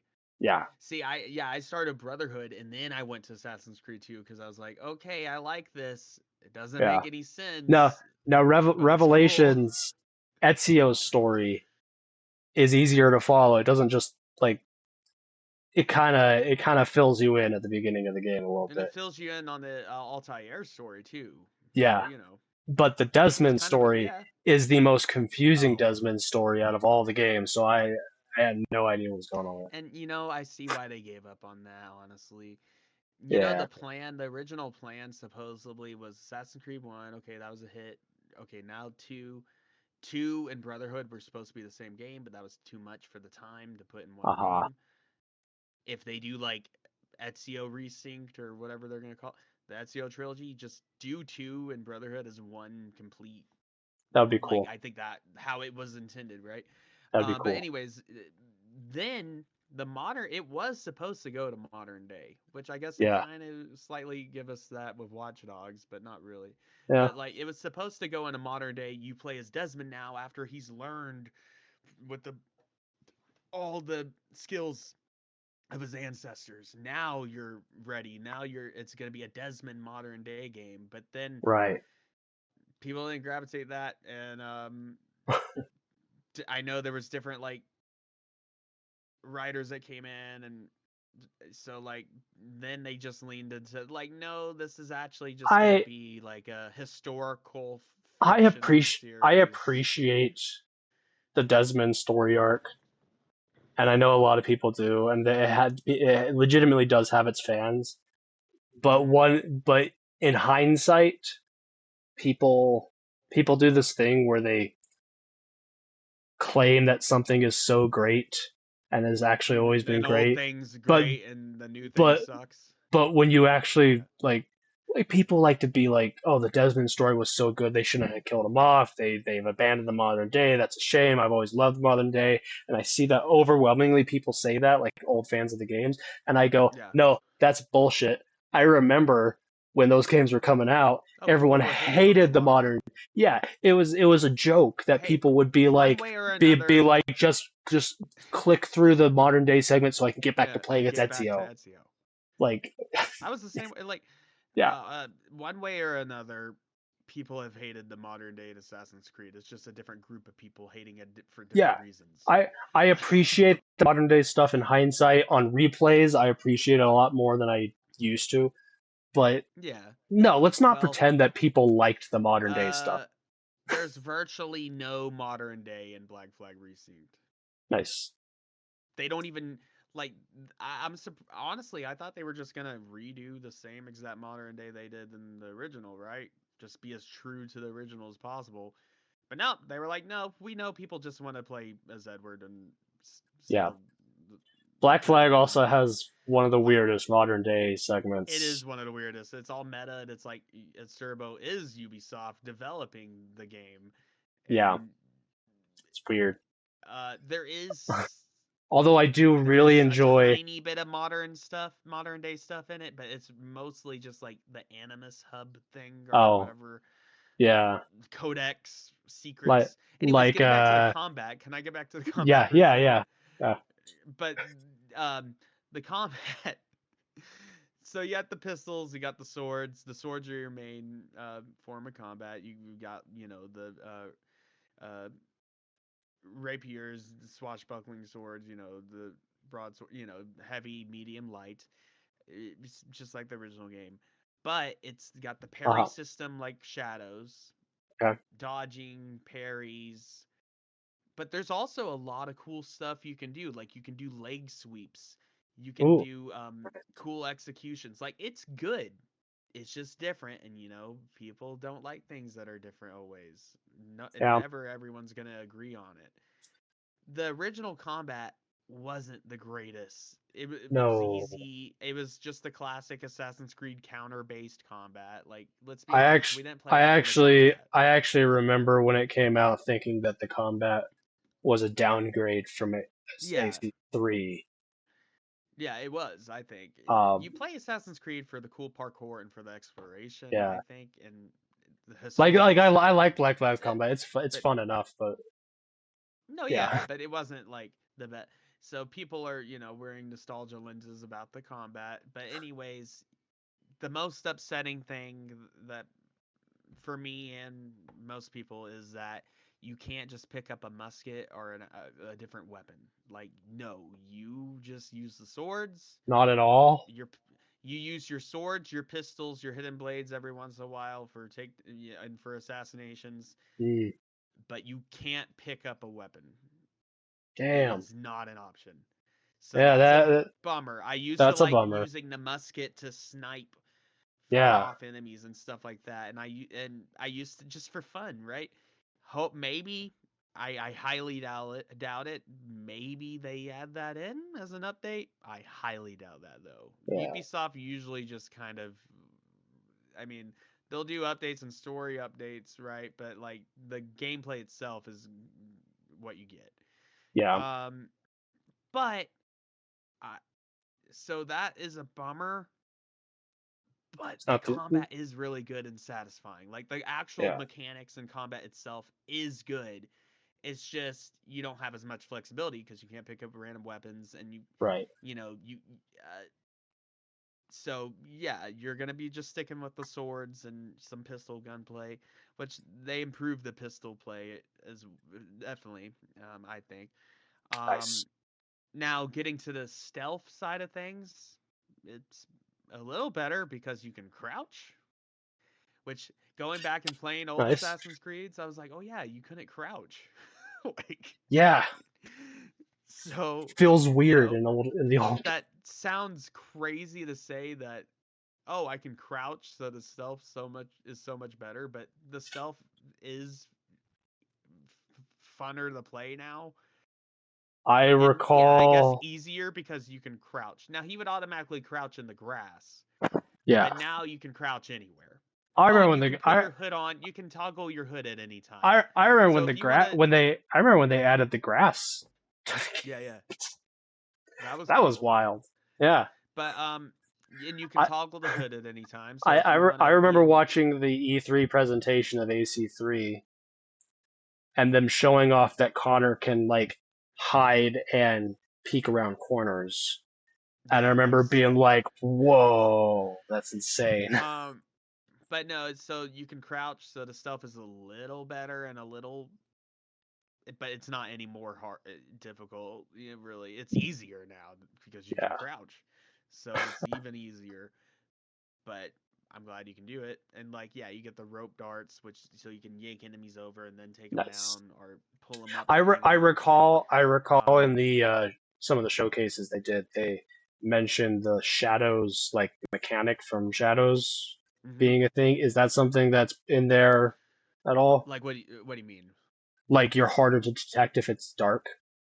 Oh yeah, and it's cool that you can I see. I never played Shadows, so a lot of the Shadows stuff that's in here, I'm just like, oh, it's just a new thing for me.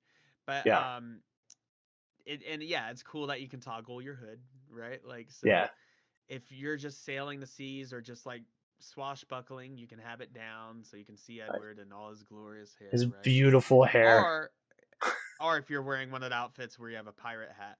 Um, Nice. but um, but like if you're doing stealth or like you're in assassin's mode, you put the hood on. Or if you just want to aura farm, you can put the hood on at any time. Nice. Um, so that's and just little features like that is what elevates a remake for me. Yeah, Like adding new good things. Also, the yeah. parkour, honestly, is really damn good. It's some of the Nice. best they've done in a while. Is it is like you don't get the automatic descent like Unity. Like I do miss Uh-huh. that. Unity, I think, was the best parkour. Unity's my Um, favorite. Yeah, it's it was not just quite. It's not as smooth as Unity. It still has that old jank of the older games where sometimes you'll be on a good run, but then you'll just stick on an object or climb up to the wrong thing. yeah. Like, and that just happens in Assassin's Creed. Like, that's gonna happen. But it has advanced parkour options for those kind Nice. of play. And I have it on because I'm like, why not? Might as well play with it and make free roaming fun. Yeah. You can do like back ejects. It will let you Mm, like jump off a wall even if there's nothing to go to. So it's a lot more freedom. yeah. Um, you can so like when you swing on a pole, you can immediately swing back the other way and do crazy stuff. The Nice. parkour is it's not the best in the series, but it's definitely maybe the second best. I mean, maybe Nice. right below Unity. Like the animations aren't as crazy as Unity, and the automatic descent. I don't know why they took that away in the I other don't know. games. because that really changed the game, just that.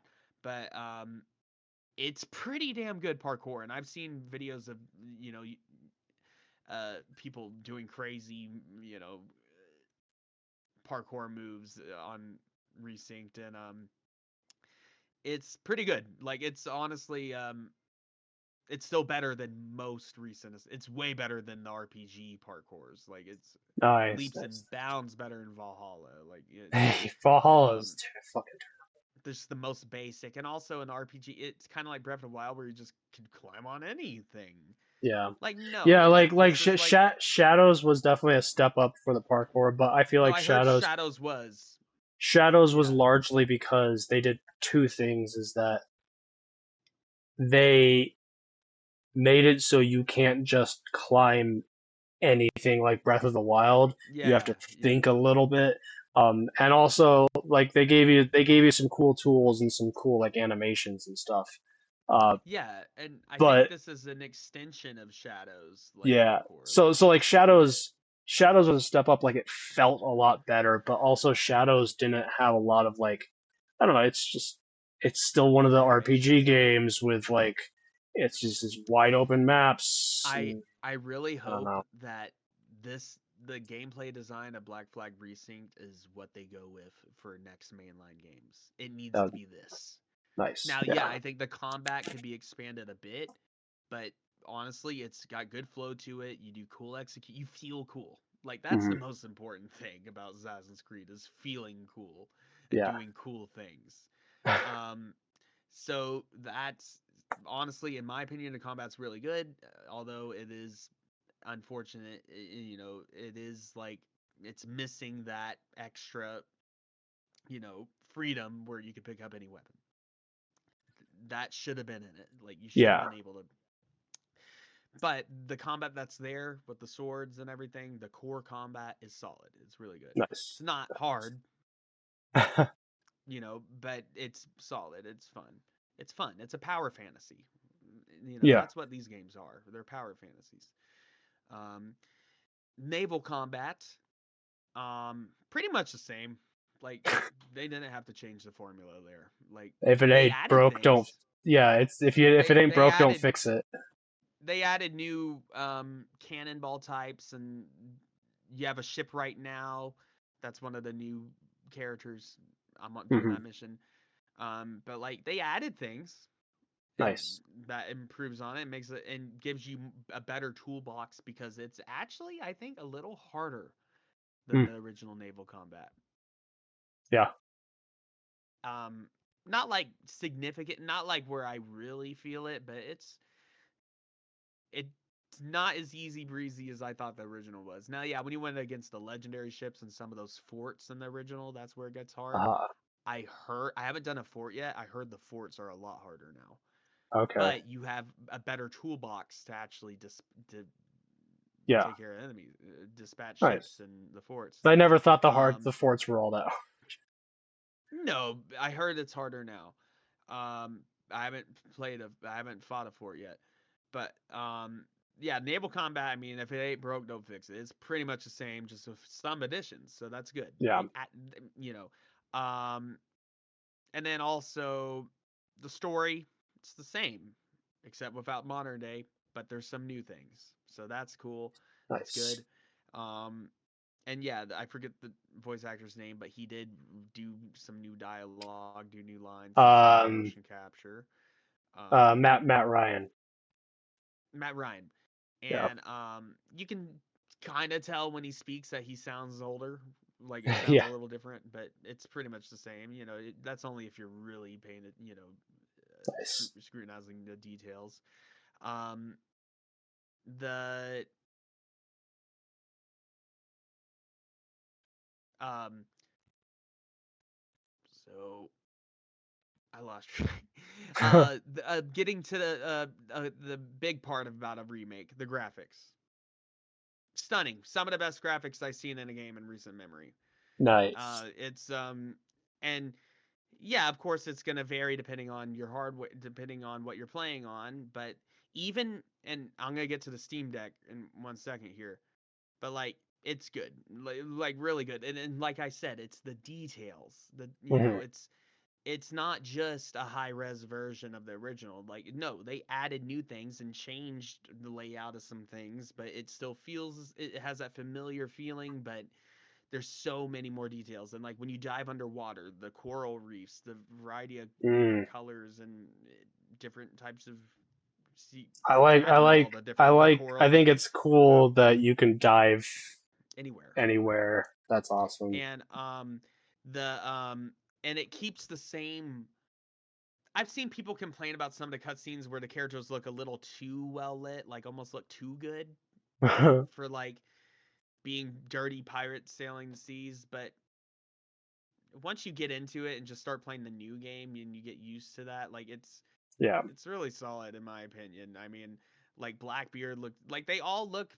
The character models still stay true to the original game. It's just I you know, saw high I saw like a resolution side by version. side comparison of all the characters, and I was And they like, pretty much they do a looks good really job of good. like not like their facial features still look the same. They're just it's increased fidelity, right? I mean, um, Yeah. so on that whole part, or they're too well lit, or they look like they're TikTok creators. Nah, it's you're playing in the bright Caribbean. Like, of course it would be bright. And so, Yeah. like, it has the original look of like the vibrant colors, the lush greens. Mhm. Everything's super. So that's really good. It keeps the original look, but improves on it. And the original is still a good looking game for the time. Like it's still aged very well. Yeah. Um, Yeah. It so has. I'm not saying it's like, oh, this is the only way to play it now.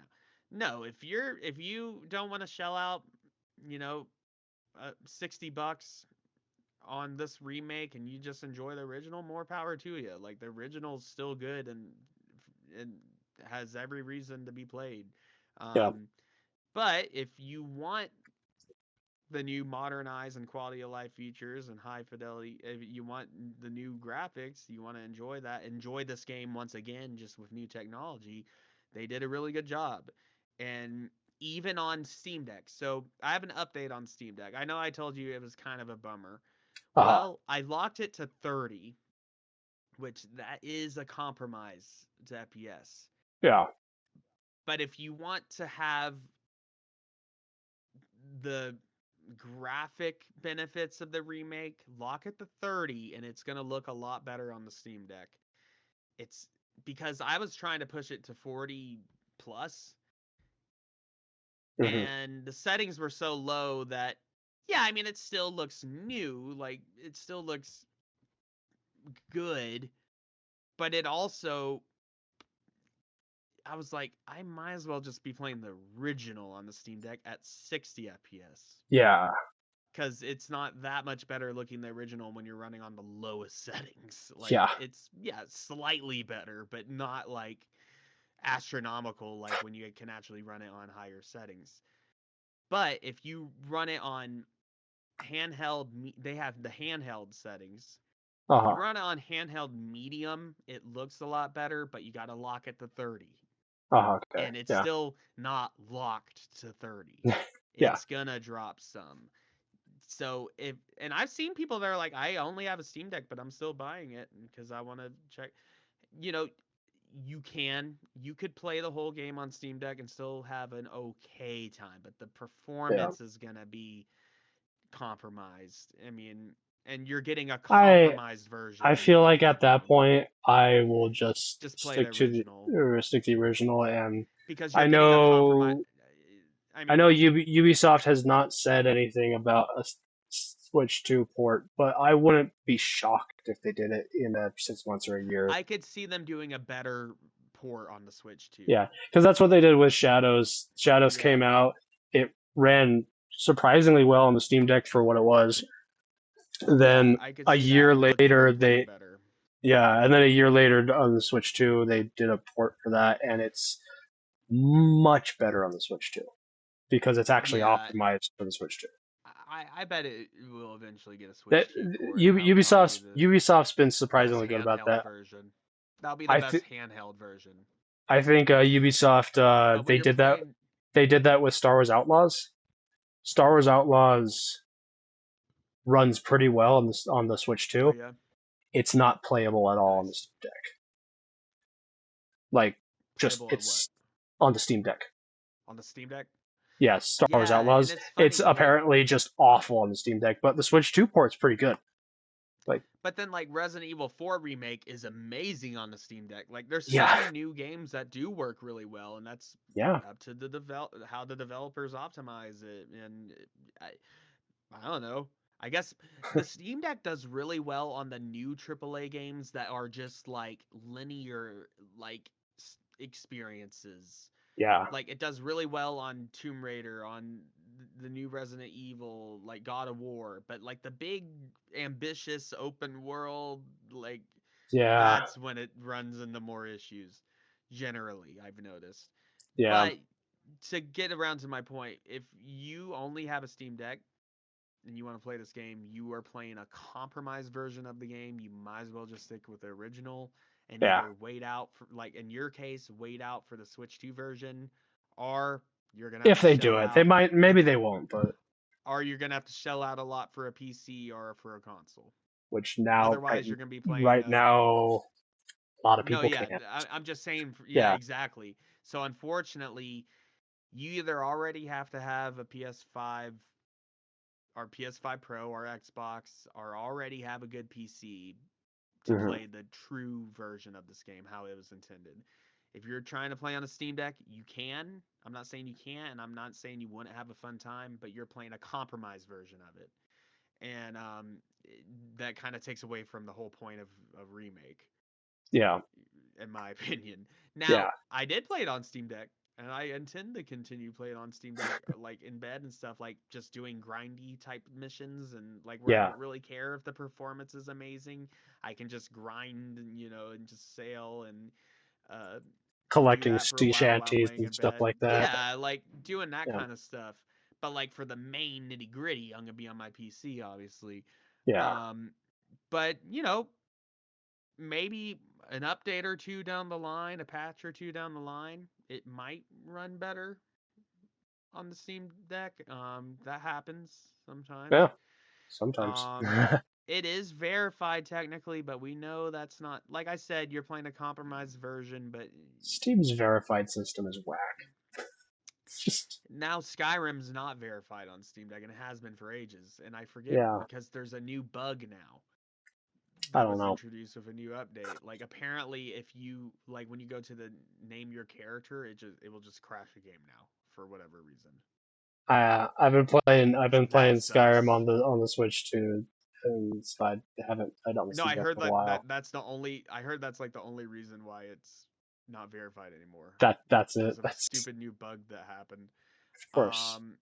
Bethesda. Uh. It's been 15 years Also, before since we end Skyrim this came off, out. before we end this episode, not to be doom and gloom again, but I think we should talk about it, the layoffs Uh-huh. with Xbox with Microsoft. And at first I kind of held hope for the new Microsoft CEO. She was like, "Yeah, I'm with the gamers." But it's like laying off half of id Software and a significant Yeah. portion of Bethesda, some of your biggest money makers, is not. That's not cool. Especially, I mean, now, and I heard it has and will hurt the progress of Elder Scrolls 6 because of these hmm layoffs. Like, obviously, like they have less people working on the Ubisoft game now. Ubisoft also laid off a bunch of people. Ubisoft did too, yeah, They laid and off like that just sucks. 50 people, and my understanding was that it was basically people are saying they were going to lay people off regardless of Black Flag Resynced. Like it was just Right. they were just gonna do it Um. anyway. So yeah, that's a bummer. Um. But there's a lot of cool games coming out. But I hmm just hope that um, I don't know. It's kind of been dark in the gaming news, but Yeah, on the I've upside, we are I've getting cool games. I've been there's some games I'm excited for. I've been revisiting old Blood of the ones. Dawn Walker looks cool. That doesn't cool. I've been revisiting old games.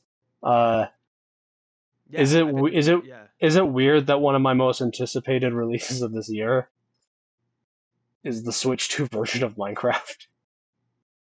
No, not weird at all. I It's don't know perfectly why. reasonable. I don't know why I'm excited for Uh, that, but I was playing Minecraft recently and it runs fine on the Switch 2, but it's a really shitty version of the game in the first place. yeah, So I was like, they announced that. I'm like, yeah.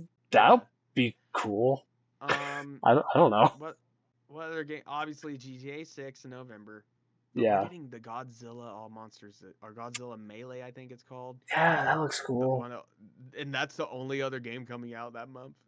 Yeah, that Like looks cool. Godzilla doesn't stop for GTA 6, No. No. which I Well, love. and that is fair because I It's an feel like arcadey fighter. a game like that isn't really competing with It's not GTA. competing.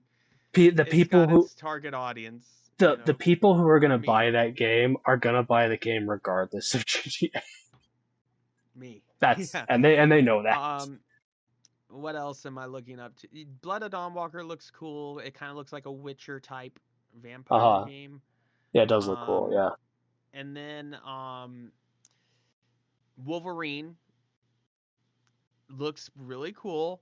However, I'm a little upset, and I'm not gonna shell out for a PS5 Pro. Like, no way. Yeah. I got a PC where I can play all I want. So just because I'm gonna miss out on some PlayStation exclusives, I really don't care at this point.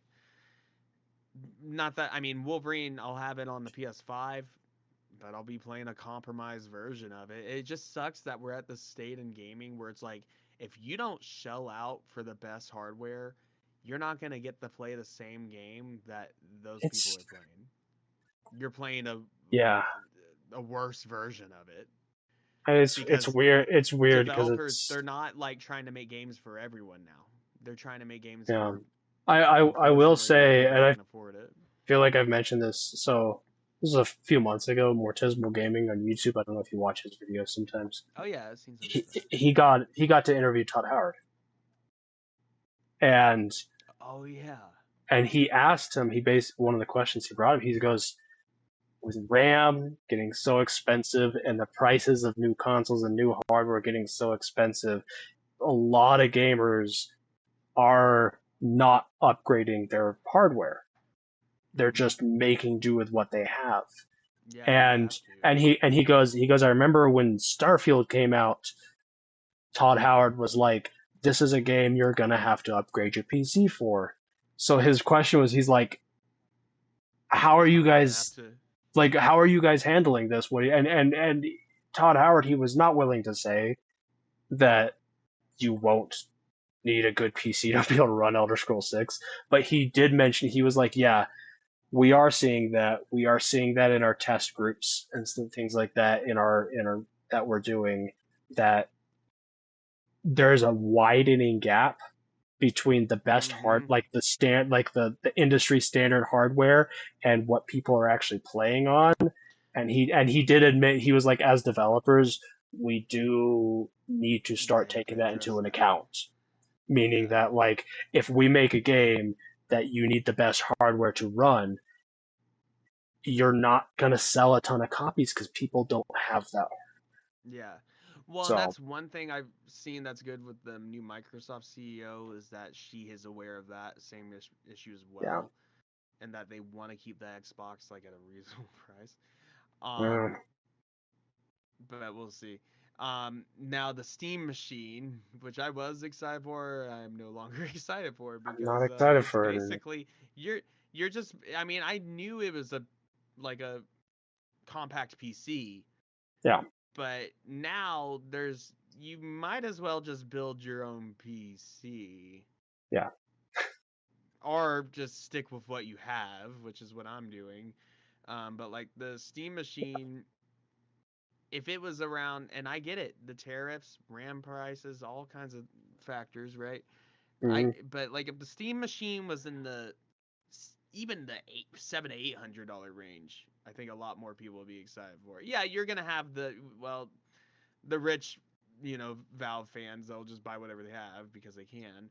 Yeah. But it's like over $1,000 for the I forget like how many terabytes it comes with, but like the best version of it. but even It's the yeah, the basic version is still like 900 something. yeah. Um, I don't Uh, because it was it's marketed as like an introduction into PC gaming. yeah, It's but like, well, I don't know. that's not really I the mean, best deal anymore. If you're gonna get into PC gaming now, it's a really bad time. You better be willing to shell out and have the money yeah. to. I mean, And then I think I've yeah, mentioned I was like it's the dire time I think I've mentioned one of the reasons why I'm so gung ho and about the Switch 2 is honestly because it's affordable, because it's the console I have and it's new, and I'm not going to be able to buy a new console or a PC for a while. dude. So I'm I'm like, gonna. I have it. I'm enjoying it, and No, yeah, and I'm trying to not let worry about like hardware and stuff spoil my fun with gaming. So that's what Nintendo. I'm just being like, I have a Yeah, console. I'm playing the games that I can play on that it, are on that. Yeah, and I'm having fun with it, and I'm not, and that's it. Yeah, I'm like, you're not gonna let it ruin. And that's what Nintendo's always done well. Yeah, you can say a lot about Nintendo, how none of their mainline games ever go on sale. yeah. You know, That's why I how bought they had Pokemon ZA recently because it was on sale on Amazon for $45 right. It's rare, right? versus And like you can get $70 on brand to new. Nintendo for attacking emulation. Hmm. But that's technically, I mean, if you're pirating the games, they have every right to protect their IP, right? But Yeah. make your old games accessible. And I get it, you got Nintendo Online, but Mhm. anyways, what Nintendo has always done well though is actually make a console that is affordable for families and that Yeah. can play good games on that console. It's it's they Like they target this there's no such thing as a attitude. Switch 2 Plus. Like, oh, to Yeah. play the best version of Donkey Kong Bonanza, you have to get. Yeah. No, you just They play the game. target this just you have one of our consoles, which means you can have play some fun games. Yeah, And that's the whole point of that's that. gaming. Yeah. Like, And gaming is to have fun, and that goes back to my whole point on like people getting upset about the 30 FPS cutscenes and Black Flag Resync is like, and all the benchmarking. It's like once yeah, you like you said once you start benchmarking and if you turn off your overlays and just start playing the game if once you I mean it's yeah yeah. PC obviously you want to lock in your settings, that's part of it, If but the 30 FPS once cutscenes is a silly thing it's silly that it's a thing. It should be 60 FPS cutscenes. no Why yeah not? it should be But it's also a if your silly thing to get upset about. if your hardware can run it, Like, but well it's also like if when I play like just same thing you said when I play any game but like on Resynced, um if I play it with the overlay I'm worried more about, oh, is my GPU doing okay? Is my yeah, FPS okay? Than actually enjoying the game. But once I yeah, turn that off, and I know my computer can handle, like I got my settings where they need to be, um, but I enjoy the game a lot more when I have that off. yeah. I Just I think that psychologically, there's something to be said about I'm at this point in my life where I'm like I don't I just want to want to, worry about that stuff. I just want yeah. to turn on, pick up my I controller like, and play a damn game. I mean, it's a double. Like I like tinkering. I like I do, like yeah. modding, where you mod, where you're spending 3 hours modding a game and then you play it for like 10 minutes Yeah. I've done that because you spent all your. I countless like times. tinkering and all that stuff, and that's one of the best things about PC. You can fine tune it to the exact settings you want and that your system can run, and you fine tune it. Yeah. But once you get it there, turn the freaking overlay off and then just enjoy the game. Because I was Yeah. thinking, I was like, when I was a kid, when I was playing Black Flag originally, was I worried about FPS? Was I worried about my fucking GPU? No, because I was playing on a console and the console could just run it. Yeah. And the consoles can no longer just run games anymore. Yeah. That's You the either insane have to have the highest end, the PS5 Pro, right? Or you're getting a compromised version of the game. And so yeah. basically, point being is gaming is more and more a luxury now. Yeah. You Yeah. have to be, you have to make, or have a payment plan, I guess. Do a monthly payment plan for your PS5 Pro. There's people doing that can't afford to buy it outright. Yeah. But like, it's a luxury now for the most part, except for Nintendo. And when the Switch 2 Yeah. prices came out, people were like, "Oh, that's so high, 500." Dude, that's a steal now. That's a steal. Yeah. And I It's compared still it to like when it's if you adjust for inflation, the GameCube like would cost like almost like 380 now. yeah. Wii would be around like 4 something if you adjust for inflation. If you just So if you adjust for inflation, Super Mario 64, the game, would be like a would be hundred about bucks. $120 Yeah. adjusted for So, inflation but my because it point being, released at $60. my final point to this is that if I didn't have a PC, if I didn't have a PS, if I didn't have anything Mm, gaming related, and I wanted to get into gaming, the Switch 2 would be a no-brainer for me, or yeah, even just the Switch. But it's just like the regular that would Switch. Yeah. be that would be Yeah. a no-brainer because you can play Cyberpunk 2077, you can play The Witcher, you can play, Yeah. newer games, Resident Evil Requiem. So you can play the new games everyone's talking about and you're playing a pretty good version of it. Yeah. Like the Switch 2 ports, I know the Switch ports were no good because the Switch was a super old hardware. I Yeah. mean, Yeah. but There the were some Switch 2, exceptions, but there, but then you have really bad examples like Mortal Kombat 1 on the Switch. yeah, that was They're Outer Worlds was really awful. bad apparently. Outer World, yeah. But Yeah. the Switch 2, from what you've told me and from what I've seen, you can play Resident Evil Requiem and enjoy it just as much as a guy on a high-end PC. Yeah. And I have the played same pretty much. Yeah, it might not look quite as you might I not have played specular ray tracing and all yeah, that, but like it's gonna be really good and you're gonna enjoy the game as yeah. intended. I played But Cyberpunk 20 I played Cyberpunk on I the heard that's a Xbox. great port. Yeah. I mean on the I Switch too. I played it on the Xbox One when it came out at Yeah. launch. Not yeah, not desirable. The Switch 2 version is Like leaps and so much bounds better. better Yeah. than the launch version, because let's not forget that Cyberpunk released before the PS5 came out. It was it was kind of a cross gen, but it was Cross gen. the initial launch was the PlayStation 4 and Xbox One. Ugh. This version on the Switch 2 is leaps and bounds better than the launch version of the game. Yeah. Hey, cool. So Nintendo's doing a really good job of that, but you know who's not doing a good job and more doom and gloom? But Sony announced they're not producing any more physical games, I think starting 2028. Yeah, That's bad. That's no good. that's And they can arbitrarily take away ownership of your games. They took away ownership of people bought a bunch of movies like on the PlayStation Store or whatever, and yeah, they're just gone. They just took them away because they lost the contract.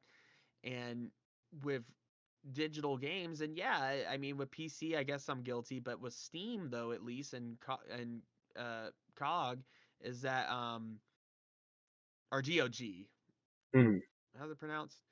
I don't know, but yeah, with that, I know that as long as I have it downloaded to my uh-huh. SSD, right? I have that game, Steam especially if it's not Valve like is pretty good about, Valve's good about that ownership. even though they Like, could well, yeah, revoke your access to a they could game, do the same thing. they Yeah. usually don't if it's already in your library. It doesn't have to be downloaded. There's If multiple it's games already in in your there's multiple games in my Steam library that are delisted that I can still go and download.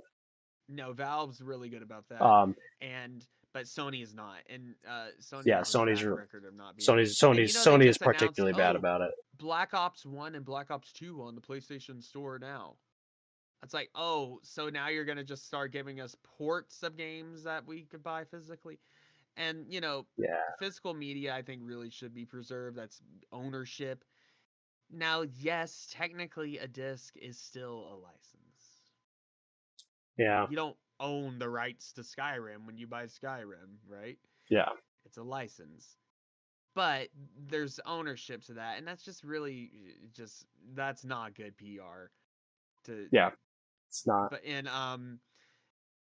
and the real thing is besides physical gaming, but just in general, online where you have to be on a network logged in online to be able to play the game at all, even on Hmm. single player game. Yeah. And on I'm proud of Ubisoft again. Ubisoft, maybe they're finally seen the light and finally like gonna go back to their old ways, but Yeah. like Black Flag Resynced does not have to be online to play. Yeah. Nice. And I know that doesn't sound like crazy news. Like that should just be normal, right? But it's not the norm anymore. There's Now everything's live service. Now you have to I be don't logged into Uplay. I don't think Like, any of the so, games on my Switch 2 are games that require an internet connection to yeah, play. you just need internet to download it, obviously. Unless it's something like that requires the Nintendo Switch Online subscription for right. something, but Like the old yeah. yeah, But like the only exception is there's been a couple times where I've booted up FIFA or FC yeah. 26. That's an online live service. And well, I don't play online. But you have to. But no, you don't have to. It just does this annoying thing where it like spends a minute trying to connect and then goes like yeah. and then gives you like a warning, be like, we couldn't connect, and I'm just like, I know. And then you just cancel out of that. I know, it's because I'm not connected to the internet. That's why. So you just have to like click through it. But no, what's really, and I've told you this, but I haven't said it on air.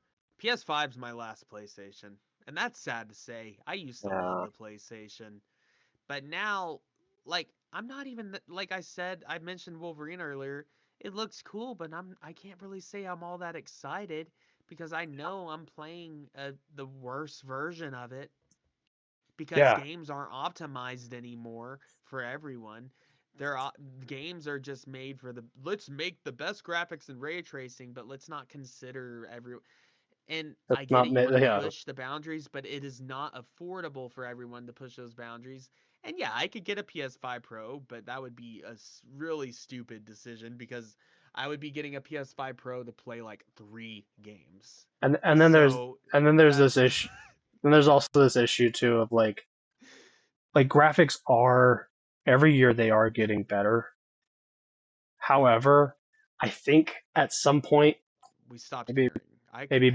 maybe about 10 years ago ish, graphics did hit a point where I think it's been diminishing returns since then. Because I boot up Red Dead 2, and honestly, it still looks amazing. still looks like if it came out today, I would be like, this is really good. And Red Dead 2 can run on everything now. Yeah. Like I've heard rumors of it being on the Switch too, and that'd be probably a really good port. Like I thought it was, but I guess not. no, Okay. no. But Red Dead 1 has a Switch 2 my last edition, but gripe of being a PS5 owner relates to GTA 6. Of course, Rockstar does not release their games on PC at launch. yeah. Usually it takes a year or even longer before they do a PC version. Yeah. So it does. And they also don't have a great track record of doing very good PC ports. No, GTA 4 was really bad. The Red Dead Redemption 2 port's really great, but I think it's because I waited a while and I got it after several patches. Yeah. So, but like GTA 6, obviously I'm going to get it. I mean, I'll play it on my PS5 unless people come out and say the base PS5 version is just terrible. Then, I'm going to wait at that point. Yeah. But it hopefully sucks it's good. Like, it's so weird that like the PS5 only came out in 2020. Yeah. And it's already outdated, and you have to have the PS5 Pro to play the latest and greatest games, like the new God of War, the new Wolverine, the GTA 6. Now, apparently, this gives me a little hope. The footage we've seen of GTA 6 was on a base PS5. Uh-huh. Because Rockstar knows, obviously, that if they want to sell as many as possible, they And gotta they make it have, run well. and they gotta sell Like as many as they gotta possible. optimize it. They have to optimize this thing, and that gives me some hope. But here's another thing that I think is shitty from Rockstar specifically, and then we'll end this off pretty soon. But Yeah, I gotta go to bed. GTA 6 has the $80. It's $80 for the base edition, right? Uh-huh. $100 for the deluxe. But if you actually look into what the deluxe edition the deluxe edition doesn't include just like one or two add-ons. It includes like a whole slew of content, Huh. like your customs, your different outfits, hairstyles, weapons. It's a whole game's worth of almost of content that it's including in the deluxe edition, Jeez. right? And here's the trick. They call it the deluxe edition, but in reality, here's your two options. GTA 6 Lite Mm-hmm. and actual GTA 6. Yeah. Because it even says in the deluxe edition that the content is like featured throughout the story, right? Yeah. Rockstar knows people will spend $100 because they know people will want the full version of GTA 6, and that's so shitty. Because eighty Yeah. dollars for the base game already is crazy. I mean, yeah, It's a Mario Kart lot. World did it. Nintendo was the first to really do Yeah. that, Been a but few games that and a few um other, I just saw recently. I was but going through the $100 if you want the actual true version of GTA 6, you're gonna have to shell out 100. yeah. Okay. I was looking just the other day. I was going through the Nintendo eShop and they have upcoming releases, and Elden Ring Tarnished Edition is on there. Yeah, that's cool. $80. 80, and it So I'm wasn't not. even 80 when it originally came out. Well, it comes with the DLC, but Okay, well, still $80 Shadow for Tree is a game's worth of yeah. DLC, I will But but say. but $80 for even with DLC a For 6-year-old an old game. game. Um, Yeah. And I I know was people gonna will buy it. I was gonna buy it. I don't think I'm gonna buy it now. There's not a regular it's just that. It's just the Tarnished Edition. Yeah. Yeah, I mean, Don't I think would I'm gonna only buy it now. I would because I like those kinds of games. And I know Yeah. you kind of like those and you will give them Yeah. your shot.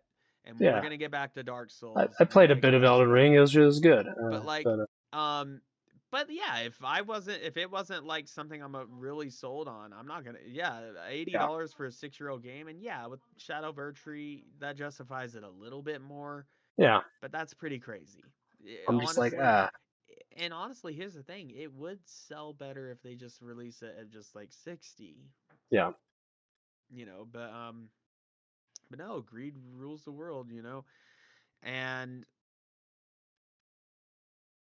if you're not already in gaming, like if you already built your PC or if you already got your console a few years ago, good, you got it at the right time. That's all I Yeah. can say. Because now, Yeah. like I said, if I was trying to get into gaming now, if I had nothing, I guess, yeah, the Switch 2 would be what I get. And I'm not saying that would be a bad compromise. Switch 2 looks like a great system, and I do want to get one. It's not, especially for Ocarina of Time remake. Yeah. Yeah. Um, I but know a few people who saw the Ocarina of Time remake and they were like, "Oh, I guess it's time." but most people can't justify spending $1,000 so they can play 3 games really good, because that's what the PS Yeah. Sony will never admit this, but like they don't have the PS5 does not have a lot of like first party games. No. You have No. God of War, you have Spider-Man, and you have Call of Duty slop, but that's on everything. Oh, you have Fortnite. Oh, that's on everything too. God of Um, War is also on PC, so yeah, Spider-Man. and that's the superior version. And honestly, it's really a shame that they're not gonna be doing PC reports anymore, or at least for the time being, Yeah, because they because released a they bunch want of people PC. buying. Yeah. They released a bunch of PC ports trying to be like, hey, let's try to get in on the PC audience and show people, how cool PlayStation is. And what ended up happening is all the PlayStation players just moved to PC because they went, Yeah. oh, I can play these games on PC That was one of instead of my on a incentives. PlayStation. Dude, Spider-Man on PC is freaking goated, dude. Yeah. Like with the mods, and physics, like you can. I got a mod that changes the swinging physics, and you can fine tune it. It's so much fun. Nice. But why would I play the PS5? The PS5 version's the worst version because I Yeah. don't have that. I don't have mods on that. I don't have all the different skins that creators make. And Sony realized that people weren't gonna buy their So consoles if now they they're not keep doing doing it. PC ports. So I understand that from a business perspective, but most people can't just shell out $1,000 for a console. They're just trying to survive. Yeah. You know, so yeah, I mean Nintendo. They have my good grace, and I think a lot of people like Nintendo is still and has always been. Well, I Yeah. guess not when the Super Nintendo came out. I guess that was like the most expensive console ever at the time. Yeah. But Nintendo, for the most part, has always been the family gaming, like affordable. Like, Yeah. if you just want to play games and have a good time, get Nintendo. Um, if you want to play games but really not have the best time, get a PlayStation. And that's coming from me who used to love Oh. and adore my PS5 so much, but I barely play it to play games now. The I barely touch it. PS4 The was such a PS4 good was the console. last good. It had a lot of good games, and you never got Yeah. a compromised That's kind of the real issue. It's like, sure, you can play the Insomniac's Wolverine on a base PS5, but Yeah. everyone on the PS5 Pro is actually playing how it's intended. Yeah. I don't. If I have a console, I You're don't you're like having playing. to wonder if a game is gonna run well.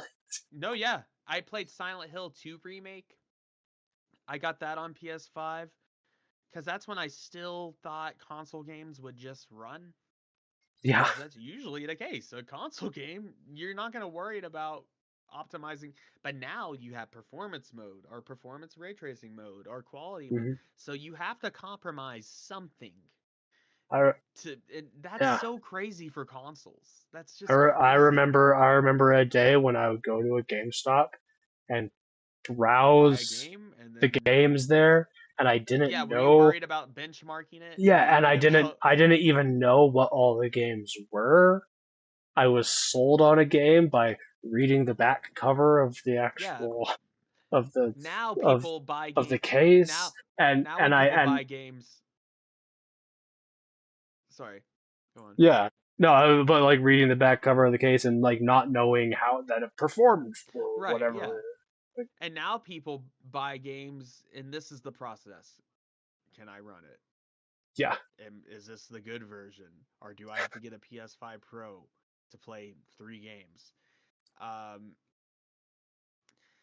so that it bums me out though about Wolverine and GTA 6 that I know that I'm playing basically the worst versions of it because I don't have a PS5 Pro and yeah, because they're not porting it to PC anytime soon.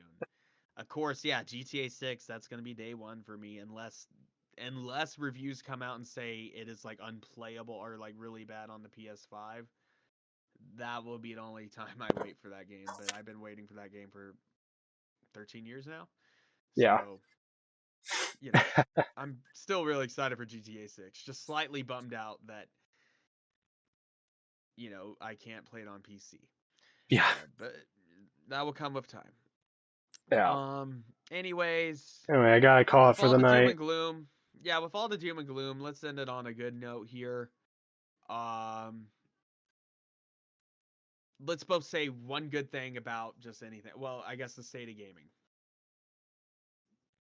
Let's each say one good thing. One good thing about the state of gaming right now. Yeah. Uh, Or just something you like. Just say a good thing. Actually, just any good thing. just a good thing. Because because there's a lot of doom and gloom out there now. So let's say a good thing. New Spider-Man movie's coming out at the end of the month. I'm excited for it. It's been a while since we got a new Spider-Man movie. Yeah, and check out all our Spider-Man commentaries. We've done the whole series. Spider-Man. And I saw an interview. I saw an interview with J.K. Simmons recently, and they asked him about J. Jonah Jameson. Yeah. And he told a story about when he had worked with Sam Raimi before that on a couple movies, but and he was told by some friends of his that he should try to talk to Sam Raimi about being in Spider-Man. But he's like, no, I got to try out, because there's producers and executives and all that. Yeah, there's a process. So he tries out, and then he says he did his reading, went to